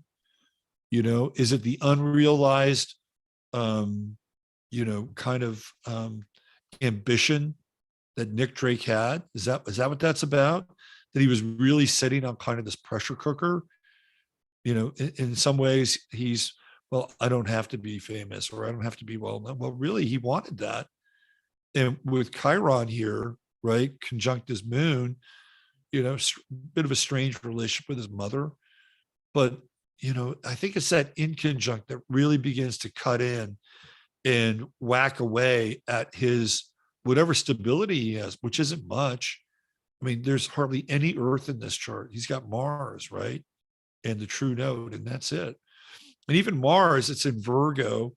And we have Mars in the third house, which makes him restless, really, really restless. Squares Jupiter. That's an interesting square. You know, again, is that connected to his heavy use of cannabis? I don't know, but I have some insight into his Mars that I think is interesting. One of the things that people have talked about with Nick Drake is that there's like a really good chance that Nick Drake died a virgin. Like nobody remembers him having sex with anyone, male or female. Like he had this woman who was with him for a couple of years, but they were friends. They never consummated anything. And nobody has any recollection or conversations about Nick Drake actually having sex with a male or female, right? And that's very Mars and Virgo. You know, it's really Mars and Virgo, and especially in the third house, things will be much more mental, right? And Jupiter, squaring Mars, you would think that would be temptation, but I think in this sense, there's almost like a kind of a religio sort of standard that he's dealing with here. You know, remember I said that Sagittarius can be very orthodoxly religious, right? You would think that he would just go off the rails. He goes off the rails with getting high. He wasn't a drinker. He was a big cannabis user, but he also was doing meds. He was doing, like in the 70s, like the psych meds, probably, you know, I'm not a historian with psych meds. And I don't even think they're that good anyway, but you throw those meds on top of his already, you know, deeply institutionalized kind of identity. And then you throw that, you know, the heavy cannabis use on top of that. and he just OD'd. He took too many of his fucking psych meds. He OD'd. So I wanted to try to get a sense as to when all this happened for Nick Drake. And this is the best that I can come up with. So things really start to go off the rails for him a bit in 1970. That's when he starts to, his condition starts to deteriorate a bit. I think he dies in 1974. So he's on basically a 4-year downhill slide. And I really feel like it's this period, and Neptune is right here on his moon and clicking in with that inconjunct. So he's got a Neptune inconjunct to his sun and Uranus. It feels to me like this is when, because when you read his biography, you can tell that things start to really begin to deteriorate for Nick Drake around 1970. And it's right here, right? That's my sense. And you're dealing with Neptune and the connection with the psych meds and the cannabis, right? And then queuing into his moon, right? Where he's feeling probably, less grounded, more isolated, less secure. That's my sense that this is the period where he starts to kind of go off the rails a bit. And even here, right, with the Mars opposition, big time Mars opposition, Mars and Pisces, again, leading him, kind of deeper into these states of oblivion. And his Mars, like the South Node is here too, also on his Mars. With the exception of that square to Jupiter, that's the only aspect with his Mars. The only one. So it's a very interesting, Uranus conjunct is Neptune too at that time. It's a very interesting study, right? Both he and Trump have Venus and Mercury also in Cancer. Trump has Saturn in Cancer. Nick Drake, born just a little bit later, has Saturn in Leo. Trump was born 2 years before Nick Drake, but they couldn't have been more different, even with the Sun-Uranus conjunction. Of course, there are different elements in the chart, different Marses. Trump's Mars is in Leo, Nick Drake's Mars is in Virgo. But to me, it's fascinating, right? Two people that have the same basic aspect, and then also personal planets in the next sign over wind up having very, very different life paths. And for Nick Drake, it's one that rapidly descends into just more and more alienation. It's a very sad story, but when you listen to his music, it is incredible. It's beautiful. It's unlike anything else anybody else was doing. I mean, you had the Canterbury scene. There's some elements. Danny Thompson plays bass on, I think, a couple of his records. Richard Thompson from Fairport Convention was involved at a certain point. So he's kind of connected to that world. John Martin's also connected to him, but he's singular. He's different. And just a fascinating chart, really, in a lot of ways. Tortured. I mean, you just really get the tortured part of it all, And even here, Uranus at that time, conjuncting Neptune, squaring all these, all these planets, Mercury, Venus. So this is really sort of the descent of things. And that's when it all begins. And I think by 1974, he's done. And the interesting thing about Nick Drake is that, again, this whole thing, when I started to think about him, he died on November 25th, which was just a few days ago, right? So November 25th was Friday. That was Nick Drake's. And so I started to think about him, before I realized that was the day that he died. And then it all just kind of like, cascaded. So if you haven't heard his music, I highly recommend Brighter Later, which is the first record, and Pink Moon. he's, if you enjoy, acoustic music with, kind of these interesting jazz undertones, and he has just an incredibly soothing voice, and he paints these very evocative and imagistic pictures in his lyrics. You may want to just listen to it. You might enjoy it, especially if you're feeling really, really stressed out. Brighter Later is going to be the record that's going to, be your prescription for those kinds of moments. Anyway, I think that's it. I think we're good. Covered a lot of ground tonight. We had China, ongoing crisis there. We had the chart of the moment, a lot of stuff in that chart of the moment. We got Trump and Kanye. We got Nick Drake. You got a little side of some astrology instruction and some analogies with angles and planets. You find it all here Sunday night AstroLive with myself, Robert Phoenix, and of course my always at my side AstroCat buddy right here. He's been here the whole time, the incredible Jasper. Anything you want to say? Anything you want to say, anybody? We sign off. You're looking like an old cat tonight. You're looking kind of old. You are. Mods, thank you. Chataria, always the best. Hands down. Best chat room on the internet. And even better in person when we meet in 3D. What else? Oh, we just started a Discord channel. And I don't think I saw Mishi inside to pump the Discord channel. We'll talk more about that next week. If you're a member, then that's a paying member, $5, $10, $20. You get to go and hang out in our Discord channel. And I'll be on the Discord channel tomorrow night. So if you have any questions and want to talk astrology or anything, I'll be on there. And I'll be hanging out, and we'll do some stuff. I'll post a few things. And I have some ideas for the Discord channel. I hope we can bring them together. That's the 11th house, private, need an invitation. You do that by becoming a member. All right. I'm out of here.